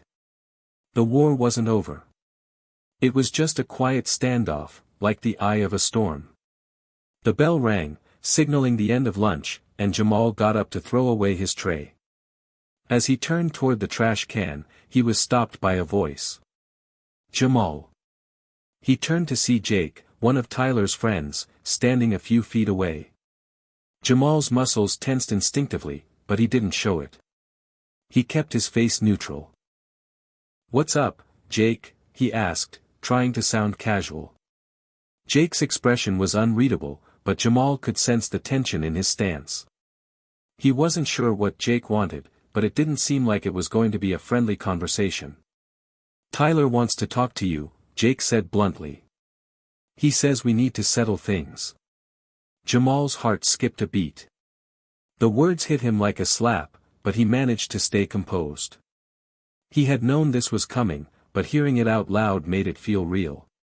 Jamal hesitated. He wasn't sure if walking up to Tyler was a good idea. It had been a few days since their last run-in, and Jamal had hoped that Tyler would have let things slide. But he wasn't in the mood to back down again. He had stood his ground before, and he would do it again. "Fine," Jamal replied, his voice calm but firm. "Tell him I'll be there." Jake gave a slight nod, then turned and walked away. Jamal watched him go, feeling a mixture of apprehension and determination swirl inside him. It was happening again, but this time, Jamal wasn't afraid. As he made his way to the designated meeting spot, an isolated area behind the school, just out of view from the main entrance, he steeled himself for what was to come. He didn't know exactly what Tyler had planned, but he could guess. This was the moment that would either settle things once and for all or escalate them further. When Jamal arrived, he saw Tyler standing with his arms crossed, flanked by his usual crew. The look on Tyler's face was one of smug confidence, like he believed he had the upper hand. Jamal didn't let it faze him. He stood tall, walking toward the group with slow, deliberate steps. Tyler didn't wait for Jamal to speak. "So, you think you're some kind of hero now, huh?" he sneered. "You think you've earned respect just because you decided to get a little tough in front of the class?" Jamal met Tyler's gaze without flinching. "I'm not a hero, Tyler. I'm just someone who isn't going to let you treat me like crap anymore." Tyler's expression darkened, but there was a flicker of something else in his eyes, something Jamal couldn't quite place. He had a feeling this was going to be more than just words. "We don't take kindly to people stepping out of line around here," Tyler said coldly. "And you're gonna regret showing up today." Jamal's heart raced, but he kept his cool. "I'm not scared of you, Tyler. I've been through worse. You can't intimidate me anymore." Tyler took a step closer, narrowing his eyes. "Is that so?" His voice was lower now, more dangerous. "Well, let's see how tough you really are." Jamal's instincts kicked in. He knew this wasn't going to end with just words. Tyler was angling for a physical confrontation, and though Jamal had trained in karate, he wasn't itching for a fight. But he wasn't going to back down either. He'd already made that decision once, and it was a decision he would stick to. Before Tyler could make a move, Jamal's eyes flicked toward his crew. He was outnumbered, and Tyler knew it. The odds were stacked against him. But Jamal had learned a valuable lesson through his karate training: the fight wasn't about proving strength. It was about proving discipline and control. "Let's end this now, Tyler," Jamal said firmly. "No more threats. No more games. If you want to fight, fine. But know this, you're not going to win. Not now, not ever." There was a long, tense silence as the two stared each other down. The wind rustled the leaves around them, the only sound breaking the heavy atmosphere. Tyler's fists clenched, but for a moment, it looked like something inside him faltered. Maybe it was fear. Maybe it was doubt. Either way, Jamal could feel the power shift, just a little. He was standing up to Tyler in a way that the bully had never been stood up to before. Tyler took a step back, then another. His crew exchanged confused glances, unsure of what was happening. For a moment, the situation seemed to hang in the balance. "Get out of here," Tyler finally growled, waving his hand dismissively. "This isn't over, Jamal. You better watch your back." Jamal didn't respond. He turned and walked away without another word, his heart pounding, but his confidence intact. This wasn't over, he knew that. But for now, he had won, if only a small victory in a long, drawn-out battle. As he walked back to the school, his mind raced. This wasn't just about standing up to a bully anymore. This was about taking control of his own life, his own destiny. And that was something he could no longer ignore. Tyler hadn't won. Not yet. The following days passed in a quiet rhythm, one Jamal didn't quite trust. He kept his head down at school, focusing on his classes and trying not to make waves. The weight of Tyler's warning echoed in his mind, but Jamal refused to let it shake him. For the first time in a long while, he felt a small glimmer of hope. Maybe, just maybe, he was free from the cycle of bullying. But even in that fleeting peace, Jamal knew better than to get comfortable. The calmness that had settled around him didn't feel like a permanent change, it felt like the quiet before a storm. He had been through enough to understand that bullies didn't just back off. Tyler's words haunted him, and the uneasy feeling in his gut told him that he hadn't seen the last of his tormentor. The school was on its way to the final exams for the semester, and Jamal's focus was on his studies. But there was a tension in the hallways, an electric buzz in the air that he couldn't shake. He noticed a few students whispering when he walked by, and when Tyler passed by him in the hall, his eyes locked on Jamal's for a second longer than necessary. There was something in Tyler's stare that made Jamal's skin prickle, a promise of things yet to come. It wasn't until the afternoon of the next Friday that Jamal's sense of unease materialized into something more tangible. After the last bell rang, he was heading out of the school when he saw Tyler again, standing by the entrance with a few of his friends. Jamal thought about ignoring them and walking straight home, but his instincts told him that this confrontation was inevitable. Tyler was waiting for him, and Jamal wasn't going to let him catch him off guard again. He squared his shoulders and walked towards Tyler. As he got closer, he noticed that Tyler didn't have the same cocky swagger he usually had. His face was slightly pale, his mouth set in a thin line. Jamal paused a few feet away from him. "What's going on, Tyler?"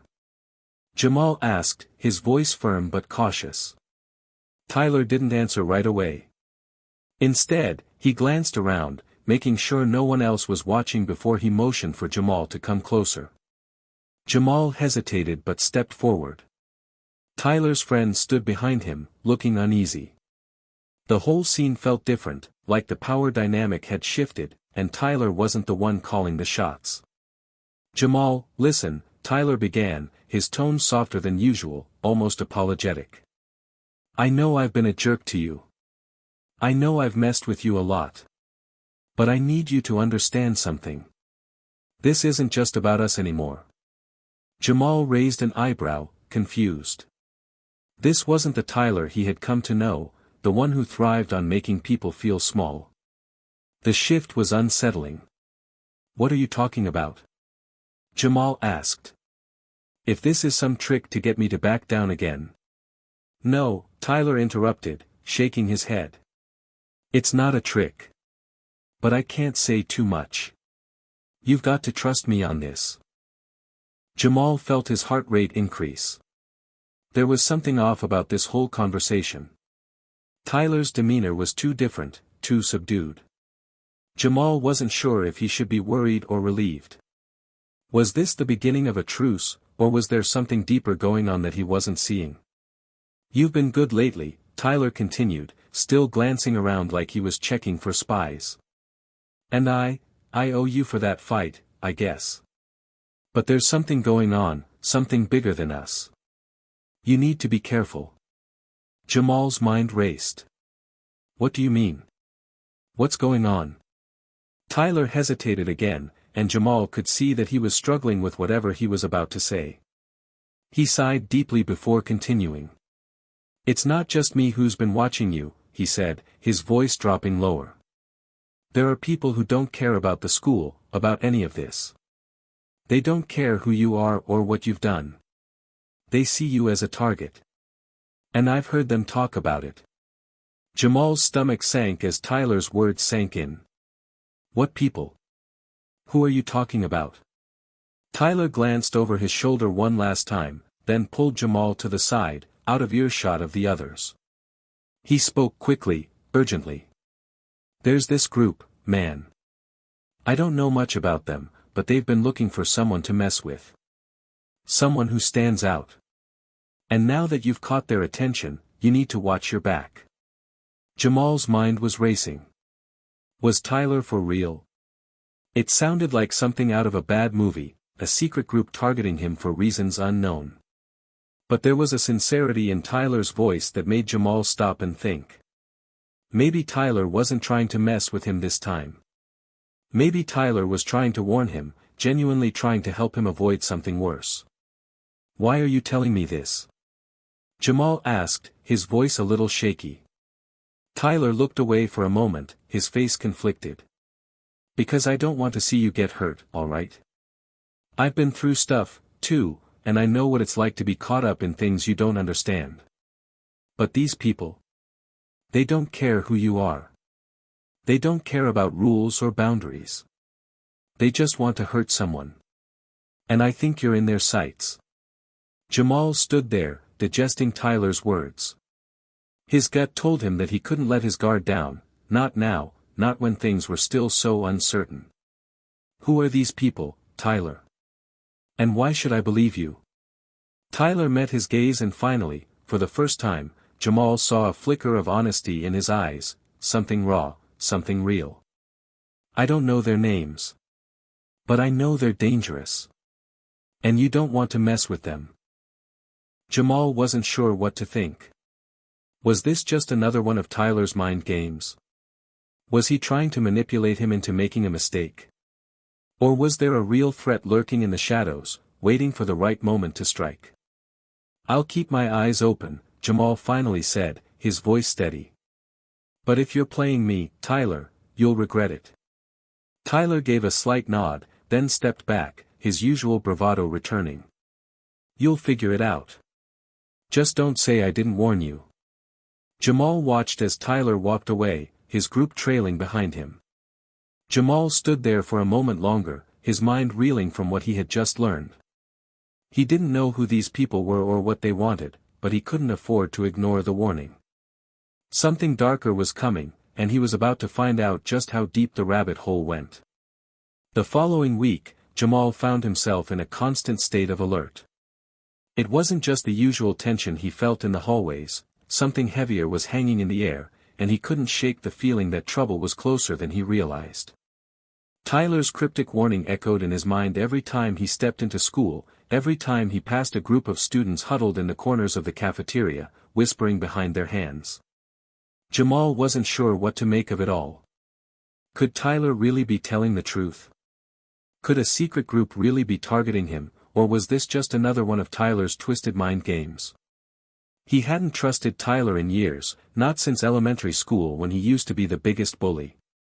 But the way Tyler had spoken, the nervous glances, the genuine hesitation, it didn't seem like a lie this time. Despite his skepticism, Jamal couldn't ignore the fact that something was off. A few days after his conversation with Tyler, Jamal started noticing the changes, subtle but undeniable. The whispers seemed to be growing louder. People looked at him in ways they hadn't before, more like they were watching him, observing him, sizing him up. At first, he thought it was just his imagination, but soon, he realized that he wasn't the only one who had noticed the shift. In his English class, Sarah, a quiet girl who usually kept to herself, leaned over to him during a group activity. "Hey, Jamal," she said, her voice barely above a whisper, "have you heard the rumors? About the guys who've been hanging out by the old gym?" Jamal raised an eyebrow. "What rumors?" "People say there's this group, you know, the ones who don't really talk to anyone," Sarah continued, glancing nervously around. "They're looking for someone to mess with. They want to, make an example out of someone. Jamal's stomach churned. This was exactly what Tyler had warned him about. But Sarah's words didn't stop there. It's weird, Sarah went on, lowering her voice even more. Some people think it's just talk. But I don't know, it doesn't feel like it. I've seen them watching you, Jamal. Jamal froze, his heart pounding.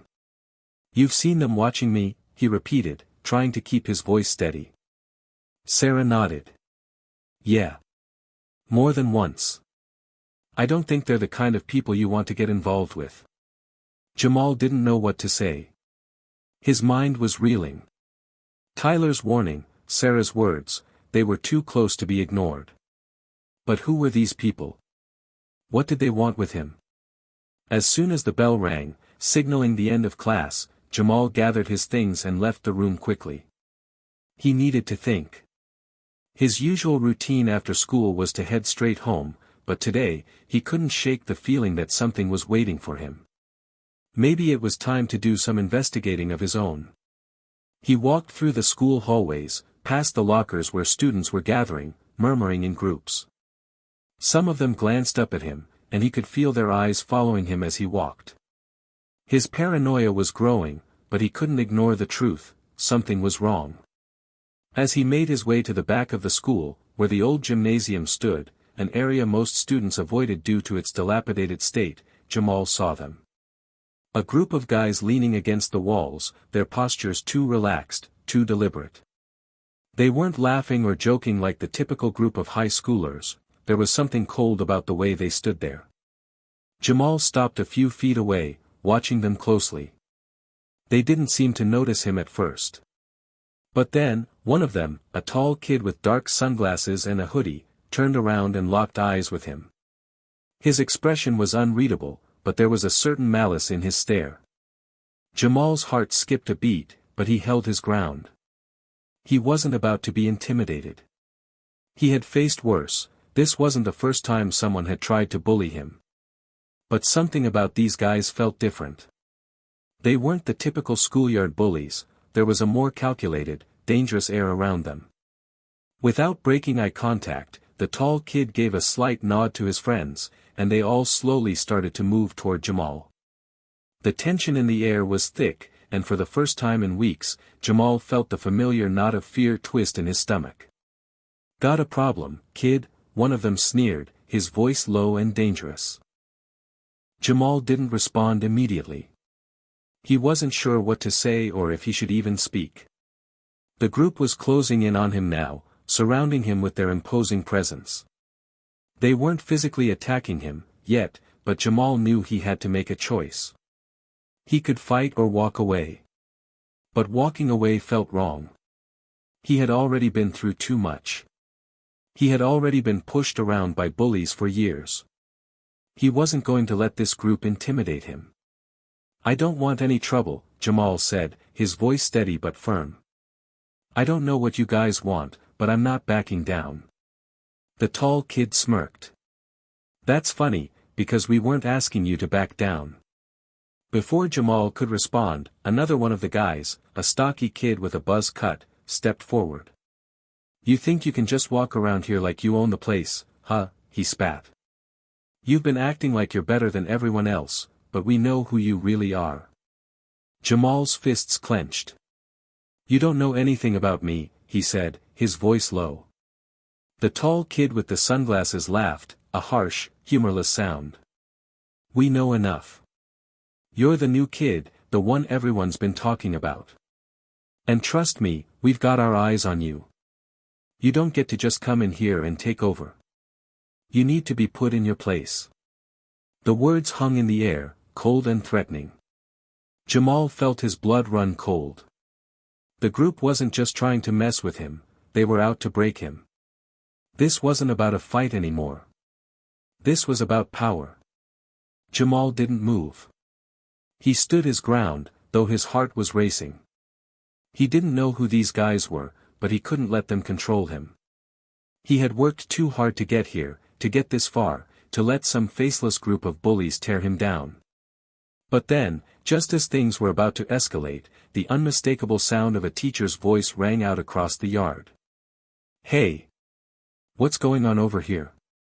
The group froze, and Jamal turned to see Mrs. Sinclair, one of the teachers on duty, walking toward them. She was a no-nonsense kind of woman, known for keeping the students in line. The tall kid cursed under his breath, and with a final, warning look at Jamal, he motioned for his friends to back off. "This isn't over," he muttered before the group dispersed, vanishing into the shadows of the school. Jamal stood there, his heart still pounding in his chest. He had narrowly escaped.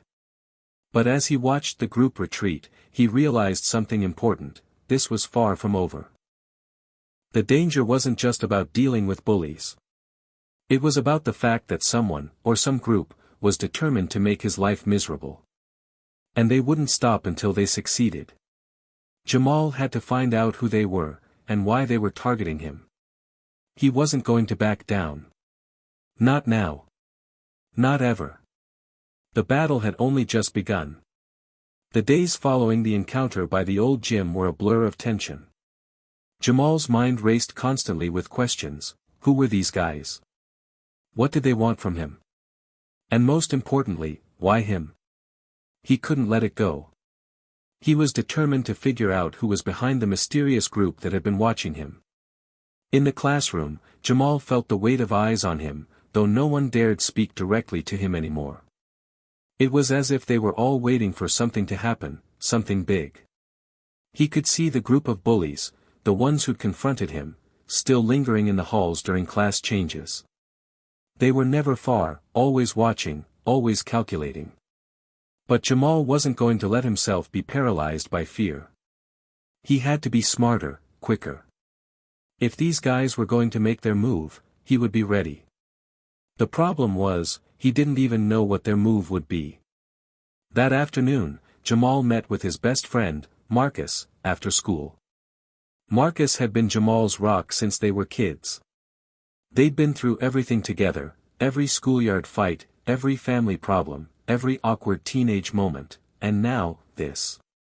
The idea that someone was actively trying to break him down weighed heavily on Jamal, but he knew that if anyone could help him figure this out, it was Marcus.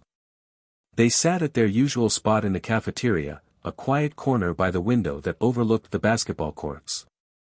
The sun was setting, casting a golden glow over everything, but Jamal felt no warmth. His thoughts were elsewhere, lost in the chaos of what had happened the past few days. "You good, man?" Marcus asked, eyeing Jamal carefully. It was the kind of question only a best friend would ask, the kind of question that dug deep, the one that asked more than just about physical well-being. Jamal sighed and leaned back in his chair, rubbing his hands over his face. "I don't know, Marcus. I really don't. There's something going on, something bigger than just some random guys messing with me. It feels like they're trying to send a message." Marcus's brow furrowed. "Who? Those guys you ran into by the gym? The ones who were all up in your face?" "Yeah," Jamal replied, his voice barely a whisper. "They're the ones. But it's not just them.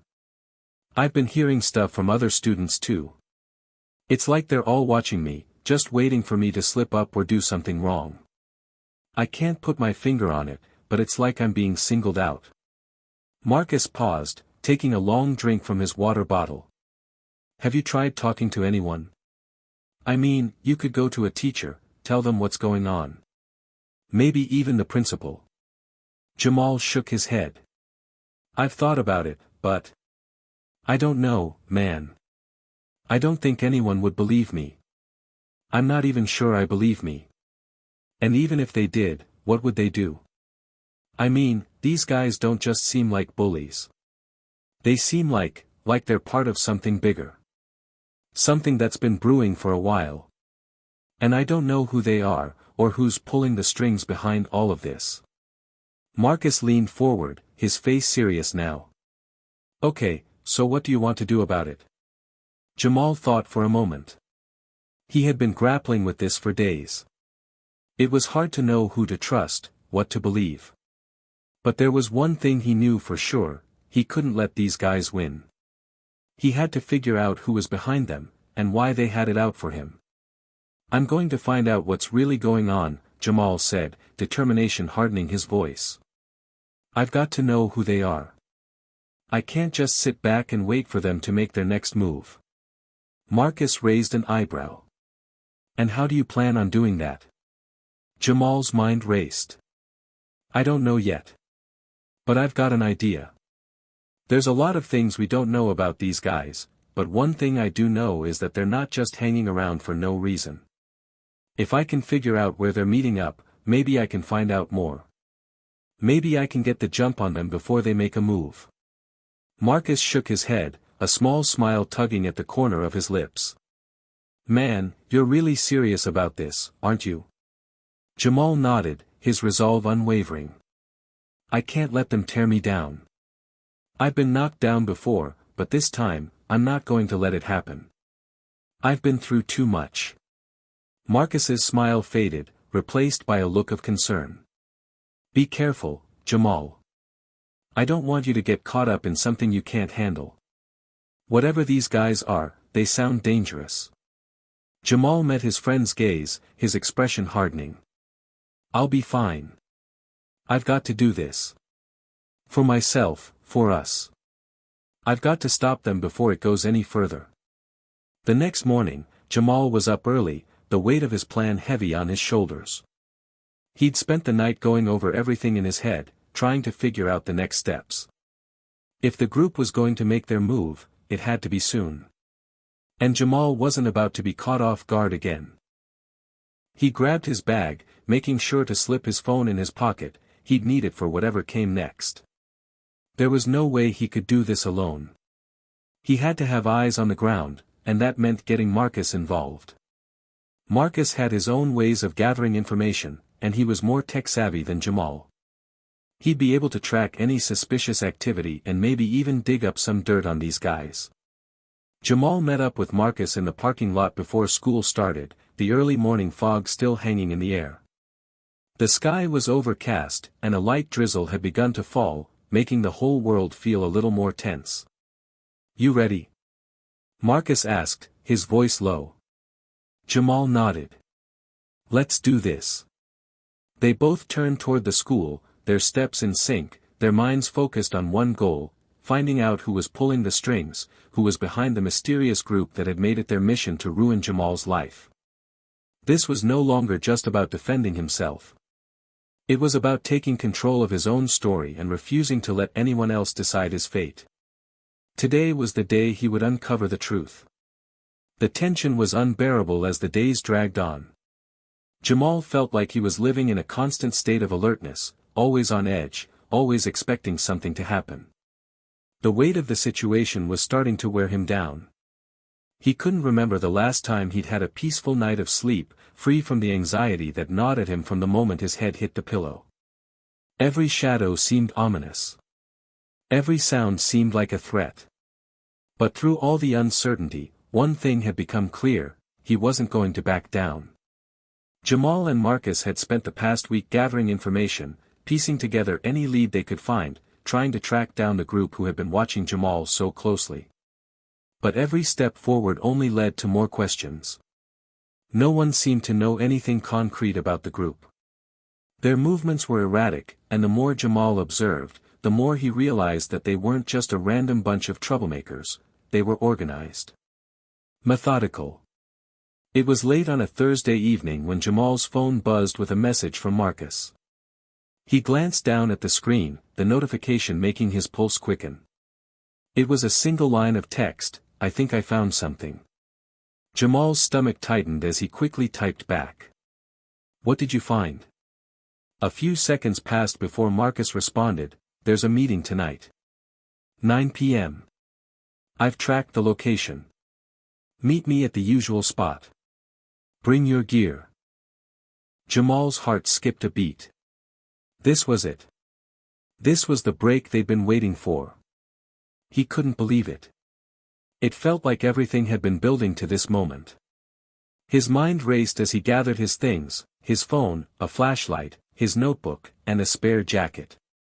It was time to confront whatever shadowy force had been pulling the strings all this time. At 8:30 p.m., Jamal was already waiting at the spot Marcus had mentioned, an old, abandoned parking garage on the edge of town. It wasn't the most obvious place for a meeting, but it was secluded enough to avoid attention. The air was cold and still, the only sound the occasional gust of wind that rustled through the dry leaves scattered on the ground. Jamal's eyes scanned the area, looking for any sign of Marcus, but there was no one in sight yet. He checked his phone again, no new messages. The minutes seemed to stretch on forever. 8:45. 8:50. His mind began to race. Had something happened to Marcus? Was he walking into a trap? Suddenly, Jamal's phone vibrated again. It was Marcus. "I'm here. Over by the entrance. You good?" "Yeah, just waiting." "Be careful, Marcus." Jamal quickly typed back, his fingers moving fast. Within moments, Marcus emerged from the shadows, his face partially illuminated by the dim light of a nearby street lamp. He was carrying a backpack, the straps tight against his shoulders. As he approached, Jamal felt a sense of relief wash over him. "You good?" Marcus asked, his voice low. Jamal nodded. "I've been waiting for this for days. Let's do this." Marcus gave him a brief, encouraging smile before motioning toward the parking garage entrance. "I've been monitoring their movements for a while. This meeting, it's big. And from what I've gathered, this group isn't just some local gang. They've got connections, people on the inside. Whoever's running this, they've been planning something for a long time." Jamal's chest tightened.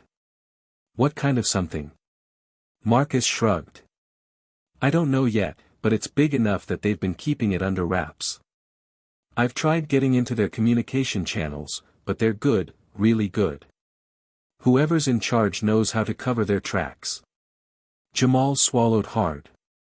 He could feel his pulse in his throat, thudding loudly with each beat. "We have to find out what they're up to. We can't let them keep terrorizing me, and everyone else they're targeting." Marcus nodded in agreement. "I've got the surveillance feeds running. But we need to be careful. If we get caught snooping around, this could turn into something worse." Jamal's eyes narrowed, determination shining through. "We're not backing down. Let's find out who's behind this." The two of them quietly made their way into the parking garage, taking the back entrance to avoid being seen.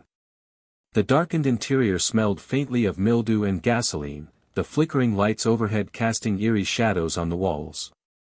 Every footstep they took echoed in the silence. Jamal's heart raced in his chest, every sense heightened as they moved deeper into the labyrinth of concrete and steel. As they rounded a corner, they saw it, the group. A circle of men, all dressed in dark clothing, their faces partially obscured by hoods and masks. Jamal's stomach twisted as he recognized some of them. They weren't just random bullies. These were people he had seen around school, people who were usually quiet and kept to themselves, but now they were part of something much larger, something sinister. Marcus whispered, "I'll keep the cameras rolling. You stay close."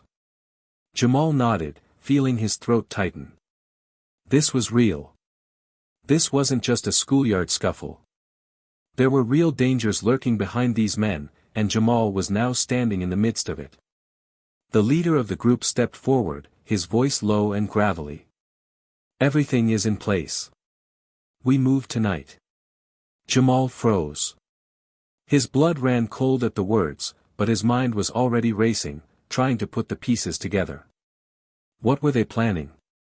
What could be so important that they had to meet in the dead of night? He was about to take a step forward, but Marcus quickly grabbed his arm, pulling him back into the shadows. "Not yet," Marcus whispered. "Let's see if we can get more information. Stay calm." Jamal barely nodded, trying to steady his breathing. His eyes remained locked on the group as they continued their whispered conversation. From the few words he could catch, it was clear that something huge was about to go down. Whatever they were planning, it wasn't just about Jamal, it was about something much bigger, something that had the potential to cause real harm. "Let's go," Marcus muttered, pulling Jamal back the way they came. They had seen enough for now, but there was still so much more to uncover. This was only the beginning. As they emerged from the garage into the cold night air, Jamal's mind raced. He had no idea what these men were planning or what role he was meant to play in it, but one thing was certain, he couldn't back down now. The stakes had just gotten much higher. And he had no intention of letting them win. The night air was cold, but Jamal felt a fire inside him that kept him warm. The events of the last few hours were racing through his mind like a whirlwind. The men he had just witnessed, those faces, their words, had sparked something deep within him. The truth was out there, but he was only scratching the surface. Whatever these men were planning, it was far bigger than he had originally thought. He could feel it in his bones. They were moving fast, and Jamal couldn't afford to be left behind. He turned to Marcus as they walked through the parking lot, the sounds of their footsteps echoing in the stillness of the night. His friend was quiet, a serious expression etched on his face. The weight of the situation wasn't lost on either of them. They were playing a dangerous game now, and there was no turning back. "We need to move faster," Jamal said, his voice tense. "They're up to something big. We can't just sit here and wait for them to make the first move. I want to know what they're planning, and I want to stop it."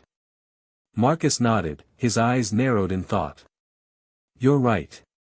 But we can't just barge in there unprepared. We need more intel.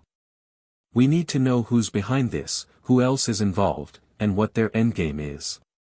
Jamal clenched his fists. "I know. But we can't wait forever.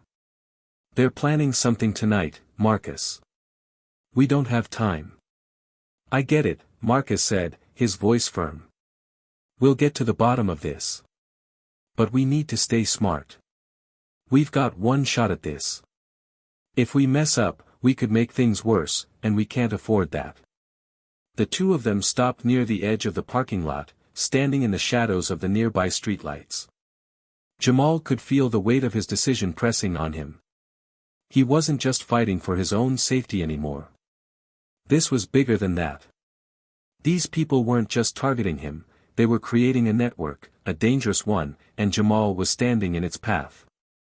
He pulled out his phone, his fingers moving quickly as he sent a message to Marcus. "We need to find out where they're going next. Do you have any leads?" Marcus quickly replied, "I've been tracking their movements, but it's been hard to pinpoint anything concrete.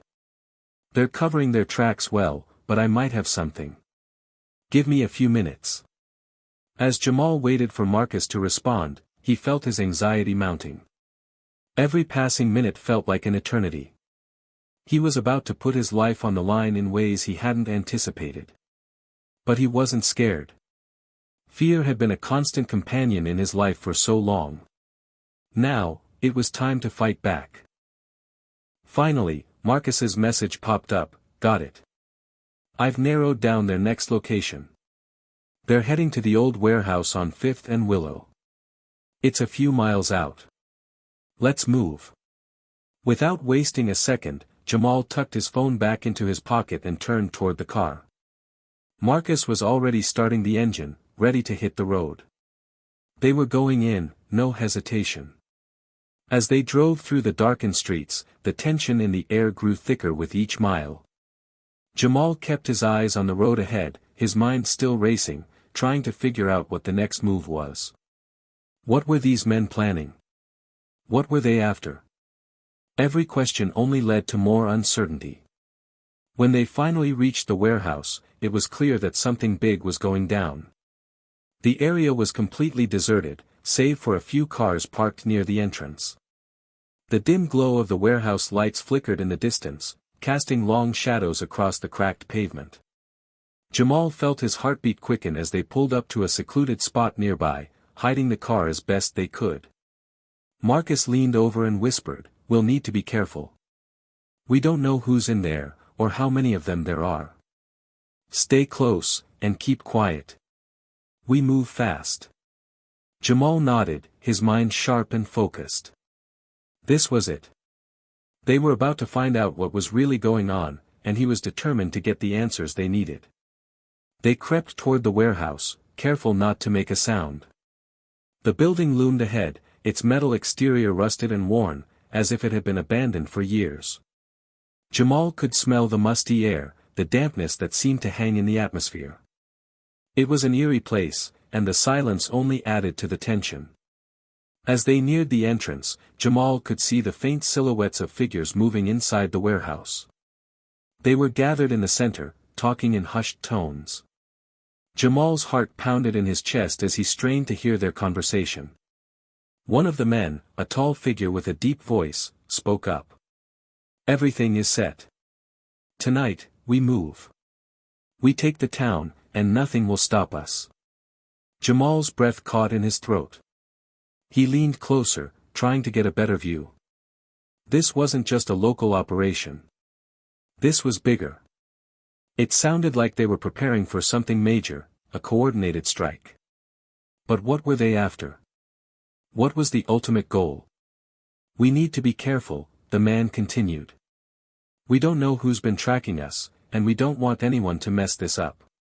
Once we start, there's no turning back."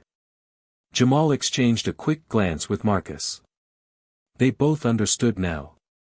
Whatever these men were planning, it was going to change everything. "Let's go," Marcus whispered, his voice steady. "We've got what we need." But as they turned to leave, a sound caught Jamal's attention: footsteps. Someone was approaching. They froze, their bodies tensing as they pressed against the cold metal of the warehouse wall. A figure appeared from the shadows, walking straight toward them. Jamal held his breath, his mind racing. They couldn't afford to get caught now. The figure drew closer, and just as Jamal braced himself for a confrontation, the person passed by without noticing them. Jamal let out a quiet sigh of relief, his body relaxing just a little. But it wasn't over. The real challenge was only beginning. As they silently retreated, Jamal's mind was swirling. He now had a clearer idea of what was going on, but there was still so much he didn't understand. The pieces were starting to come together, but the bigger picture was still out of focus. The countdown had begun, and Jamal knew that he had to be ready for whatever came next. The silence that followed their escape from the warehouse was almost deafening. Jamal and Marcus walked briskly back to their car, each step deliberate, their minds racing with the new information they had just uncovered. Their heads were spinning with the knowledge that whatever was being planned here was on a scale they hadn't anticipated. Jamal's heart still pounded in his chest, not just from the rush of narrowly avoiding detection, but from the weight of what he had overheard. The men at the warehouse weren't just acting on impulse. They were planning something far bigger, something that could change the course of events in their entire town. Jamal couldn't shake the feeling that the conspiracy was more than just local, it felt like something far more dangerous, a chain of events set into motion by people he didn't even know. "Marcus, we need to find out who's behind all of this," Jamal said, his voice low but firm. "These guys, what they're talking about, it's huge. We can't just leave it like this." Marcus didn't say anything at first, his eyes glued to the road as they sped away from the warehouse. The tension between them was palpable. Both knew that their lives were already on the line, and whatever they did next could either make or break everything they had uncovered. "I'm with you," Marcus replied, his voice steady. "But we can't rush into this. We have to be careful. Whoever they are, they're connected, and they won't hesitate to hurt anyone who gets in their way." Jamal nodded, his jaw clenched. He had always known that being involved in something like this wasn't going to be easy. But now, it felt more real than ever. There was no going back. They drove in silence for several minutes, the only sound being the hum of the engine and the occasional crackle of the radio. Jamal's mind was in overdrive, trying to piece together everything they had heard and seen. What were these men planning? Who was the mastermind behind it all? And more importantly, what role did Jamal and Marcus play in it? As they approached the familiar streets of their neighborhood, Jamal's thoughts shifted to his family. His mother, his younger sister, his friends, they were all at risk. Whatever these men were planning, Jamal couldn't allow them to drag the people he loved into it. "We need to get more information," Jamal said suddenly. "We need to find someone who knows more about these guys. Someone who's seen them before. I have a feeling we're not going to get all the answers just by listening in on their meetings." Marcus glanced at him, a knowing look in his eyes. "You're right. And I think I know exactly who we need to talk to." Jamal raised an eyebrow. "Who?" "Mr. Jenkins," Marcus said, his tone low. "He used to work for the city. He knows all kinds of people, especially the ones we don't see. If anyone knows what's really going on, it's him." Jamal thought for a moment. He had heard of Mr. Jenkins, an old man who had worked as a city planner for decades before retiring. He was a quiet, unassuming figure, but rumors had always circulated about his connections, people he had known, deals he had made. If there was anyone who could provide a missing piece to the puzzle, it was him. "Let's go," Jamal said, his voice resolute. "We need to find him before this gets out of hand." The drive to Mr. Jenkins' house wasn't long, but every second felt like an eternity. The streets grew quieter as they left the city behind, the houses smaller, more isolated. The neighborhood Mr. Jenkins lived in was modest, tucked away at the edge of town. As they pulled up in front of a small, single-story home, Jamal felt a sense of unease wash over him. This wasn't the first time he had been here, but tonight, everything felt different. Marcus turned off the engine, and the two of them got out of the car. They walked up the driveway, their footsteps soft on the gravel. As they reached the front door, Jamal's nerves kicked in again. This was a dangerous move. They had no idea what Mr. Jenkins might say, or what he might know. Marcus knocked twice, the sound echoing through the quiet night. A moment later, the door creaked open, and Mr. Jenkins appeared. The old man's face was etched with years of experience, his eyes sharp despite his age. His hair was graying, his clothes simple, but there was an air of authority about him that Jamal couldn't ignore. "Marcus, Jamal," Mr. Jenkins greeted them with a slight nod. "What brings you here tonight?" "It's late." Jamal opened his mouth to speak, but Marcus stepped in first. "Mr. Jenkins, we need your help. We've uncovered something big. We need to know what's really going on in this town, and we think you're the only one who can help us." The old man's expression didn't change, but Jamal could see the flicker of recognition in his eyes. He wasn't surprised. Mr. Jenkins had seen a lot in his time. "Come in," Mr. Jenkins said quietly, stepping aside to let them in. "I'm not sure what you found, but I think I have a feeling it's not something you should be messing with." The three of them settled in the living room, the dim light casting long shadows on the walls. Jamal could feel the weight of the situation pressing down on him. This wasn't just about finding answers anymore, it was about uncovering the truth, even if it meant risking everything. "So, what is it?" Mr. Jenkins asked, his voice low and serious. Jamal and Marcus exchanged a glance before Jamal spoke. "We overheard a conversation at a warehouse tonight. There's a group of men, they're planning something big. It sounds like they're getting ready to take control of the town, but we don't know how or why. We need to know who's behind it and what they want."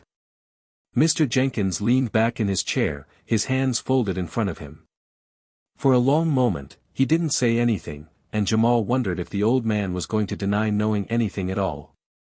Finally, Mr. Jenkins spoke, his voice heavy with experience. "I knew something was off when I retired. Things didn't seem right in this town. People were moving around in the shadows, making deals behind closed doors. And I have a feeling this is just the beginning. What you've stumbled onto, it's bigger than just this town. It's a network, Jamal. And if you're not careful, you could find yourself in the middle of something that could change everything." Jamal felt a chill run down his spine. The stakes were higher than he had ever imagined. "We're already in the middle of it," Marcus said quietly. "And we need to stop it. Can you help us, Mr. Jenkins? The old man studied them for a moment, then nodded. I can help you. But you have to promise me something. Whatever happens, you stay out of the spotlight. You get the answers, you stop what's coming, but you do it quietly. Understood? Jamal nodded. The path ahead was uncertain, but one thing was clear, they couldn't stop now. Jamal sat at the edge of the worn couch, the weight of Mr. Jenkins' words echoing in his mind. His thoughts were tangled, racing faster than he could grasp. They had crossed a line. There was no turning back now. The old man's warning replayed in his head, stay out of the spotlight. But the spotlight was already on them. The moment they had overheard those plans at the warehouse, they had already become part of something far greater, something that wouldn't let them go easily. Marcus sat beside him, his eyes scanning the room, as if waiting for something to happen. But the house was silent, save for the ticking of the old clock on the wall. There was a sense of urgency in the air, a feeling that something was coming, something they couldn't prepare for, no matter how much they tried to plan. So what's next? Jamal asked, breaking the silence. His voice felt heavy, burdened by the unknown future. Mr. Jenkins had been clear. They needed to dig deeper, find the final pieces of the puzzle before it all went public. But that wasn't going to be easy. The men at the warehouse weren't just some local criminals. They were part of something bigger, a network of people with reach far beyond the town's borders. The stakes were higher than Jamal had ever imagined. I think it's time we talk to the one person who knows how to get us the answers we need, Marcus said quietly, his voice low but determined. Jamal looked at him, confused. Who? A woman named Rachel Barnes, Marcus replied, his expression intense. She's worked with the mayor's office for years. She's the one who pulls the strings behind the scenes. If anyone knows what's really going on, it's her. Jamal felt a knot tighten in his stomach. If they were going to confront Rachel, it wouldn't be easy. People like her didn't deal with things in the open. She was as elusive as she was powerful. Getting to her would take all their wits, and even then, it wasn't a guarantee they would find the answers they needed. We need to be careful, Jamal warned, his voice steady. If we approach her too aggressively, we might push her away. We need her help, not her suspicion. I know, Marcus agreed. But we can't waste any more time. We've already waited too long. Jamal nodded. He knew Marcus was right. The longer they hesitated, the more dangerous the situation became. Whoever was behind these plans had a lot more resources and power than they realized. Time was running out, and the clock was ticking louder with each passing minute. The plan was simple, find Rachel, gain her trust, and learn what she knew. But in the world they were dealing with now, nothing was ever as simple as it seemed.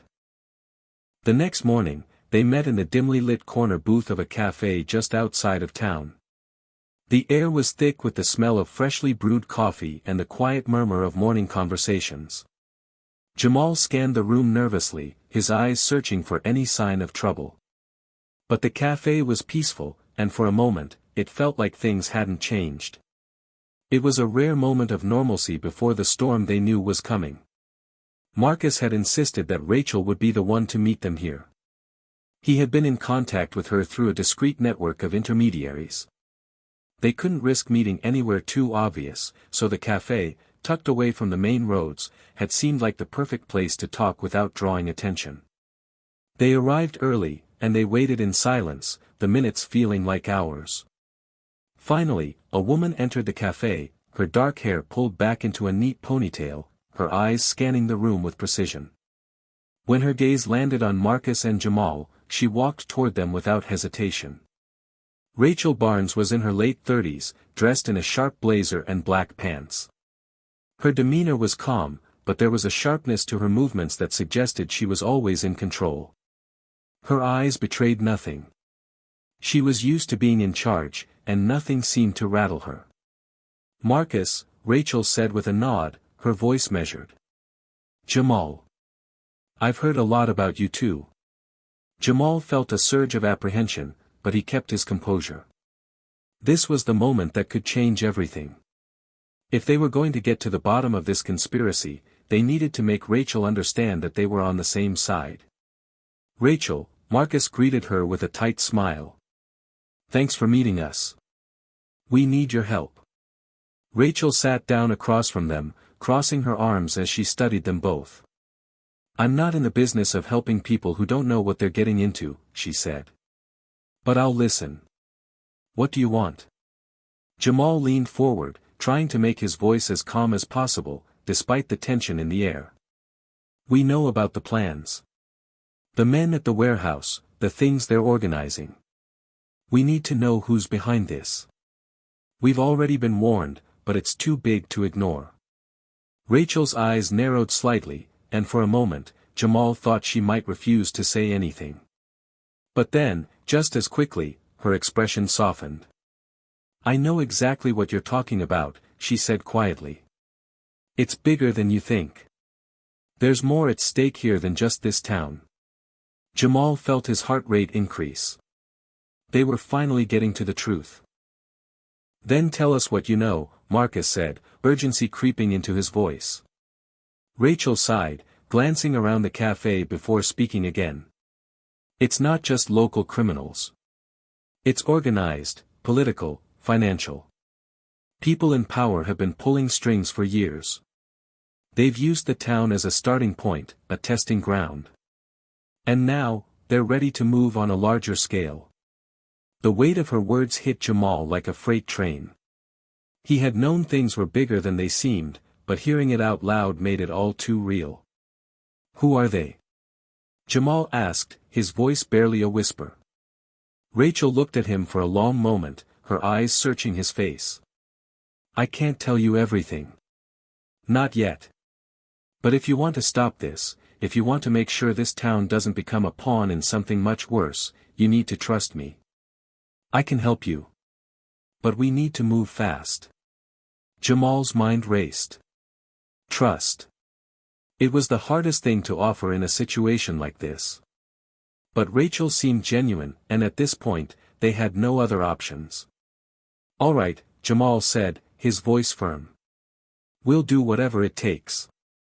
Rachel leaned in, lowering her voice. "Then we need to go now. There's no time to waste."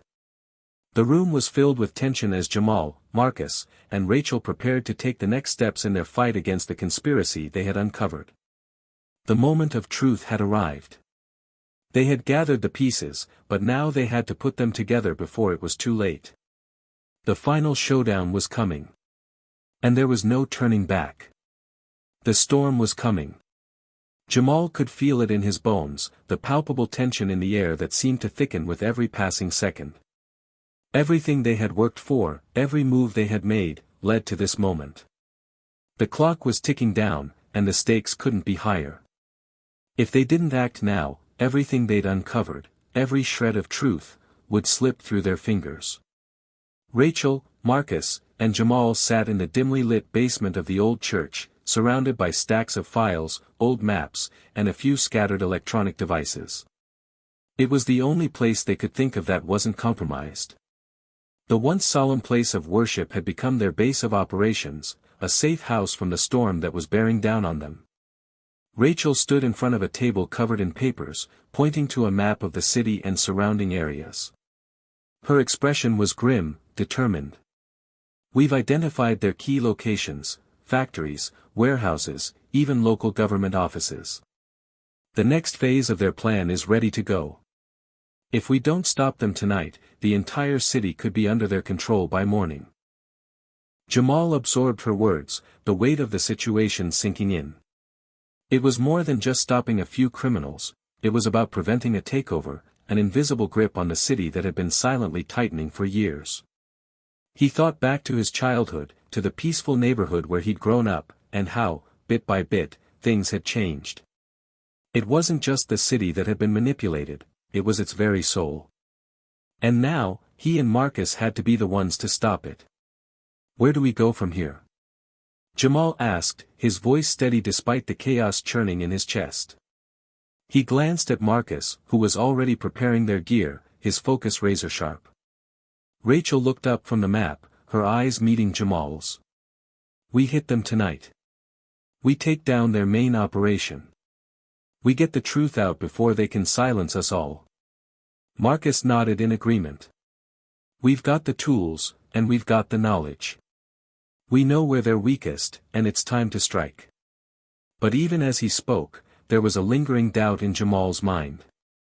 The risks were enormous. They weren't just facing a small-time operation. These people, these powerful figures, would stop at nothing to keep their secrets buried. They had already shown their willingness to do whatever it took, and Jamal knew that anything they did from here on out would escalate the danger exponentially. "Are we ready for this?" Jamal asked, trying to push aside the anxiety in his mind. "Are we ready for what comes next?" Rachel's face softened for a moment, her eyes carrying the weight of years of experience. She knew better than anyone what was on the line. "I've been in this game a long time, Jamal. I know what's coming, and I know the cost of failure. But you," she paused, looking both of them in the eye. "You too have been through more than most people could ever imagine. If anyone can make it through this, it's you." Jamal took a deep breath, steeling himself for what was about to unfold. There was no turning back. They had already made the decision to act, and now they had to finish it. He and Marcus had gone from outsiders to warriors in a battle that wasn't theirs to fight, but now, it was personal. Marcus slapped Jamal on the back. "Let's do this." Rachel gave them both a firm nod, signaling that it was time. They packed up the last of their supplies, checking their equipment one final time. The final assault was near. The night air was thick with tension as they made their way through the city. The streets, usually bustling with activity, were eerily quiet. The city felt like it was holding its breath, unaware of the storm that was brewing beneath its surface. Jamal's heart raced in his chest. The feeling of dread was unavoidable, but it was matched by the adrenaline that surged through his veins. They reached the heart of the operation, a large warehouse near the docks. The place was guarded, as expected. But this time, they had the element of surprise. The plan was simple: get in, get the evidence they needed, and expose the truth. Rachel led the way, her movements swift and efficient. They had a small team, Marcus, Jamal, and a few trusted allies who had stayed behind in case they needed backup. But tonight, it was just the three of them infiltrating the stronghold, their lives on the line with every step they took. The warehouse loomed ahead, its windows dark and foreboding. A few armed guards patrolled the perimeter, their footsteps echoing in the silence of the night. Jamal's eyes scanned the area, looking for any signs of weakness. Every second counted. They crept through the shadows, moving as one. Marcus took the lead, ensuring that each guard was neutralized quietly and efficiently. Jamal and Rachel followed closely, their hearts pounding, each step feeling heavier than the last. It was as if the very ground beneath them knew the gravity of their mission. As they neared the entrance, Jamal's mind raced. He had been in dangerous situations before, but this was different. This was the culmination of everything: the conspiracy, the lies, the people who had been pulling the strings. And now, they were about to face it head-on. They reached the door, and Rachel carefully disabled the security system. The door creaked open, and they slipped inside. The warehouse was dimly lit, filled with rows of crates and boxes stacked high. It was a maze of shadows, the perfect place for secrets to be hidden. They moved cautiously, staying low and avoiding the few guards that remained inside. But the deeper they went, the more they realized just how massive the operation was. It wasn't just about money or power, it was about control. At the far end of the warehouse, Jamal saw what they had been looking for. A large vault, guarded by two men who stood with their backs to them. He motioned to Marcus and Rachel, signaling that they were about to make their move. With a swift, coordinated movement, Marcus and Jamal took out the guards silently, leaving no trace of their presence. Rachel moved to the vault and quickly began working on the lock. Every second felt like an eternity, and Jamal's pulse raced in his veins. This was it. This was their moment. The lock clicked open, and the vault door slowly creaked back. Inside was the evidence they needed, documents, files, and hard drives that could bring down the entire network. "We've got it," Rachel said, her voice tight with relief. "Let's go." But before they could make their escape, a loud crash echoed through the warehouse. The sound of footsteps, dozens of them, grew louder. They weren't alone. "They found us," Marcus muttered. The trap had been set. The final showdown had begun. Jamal's heart pounded in his chest as they grabbed the evidence and prepared to make their exit. They had what they needed. Now they just had to survive long enough to make sure it saw the light of day. With adrenaline coursing through his veins, Jamal knew one thing for sure: this fight wasn't over. It was just beginning. Hit subscribe and leave a comment with where you're watching from. This story might just spark a new beginning. What's one thing that always pushes you forward, even when things get tough?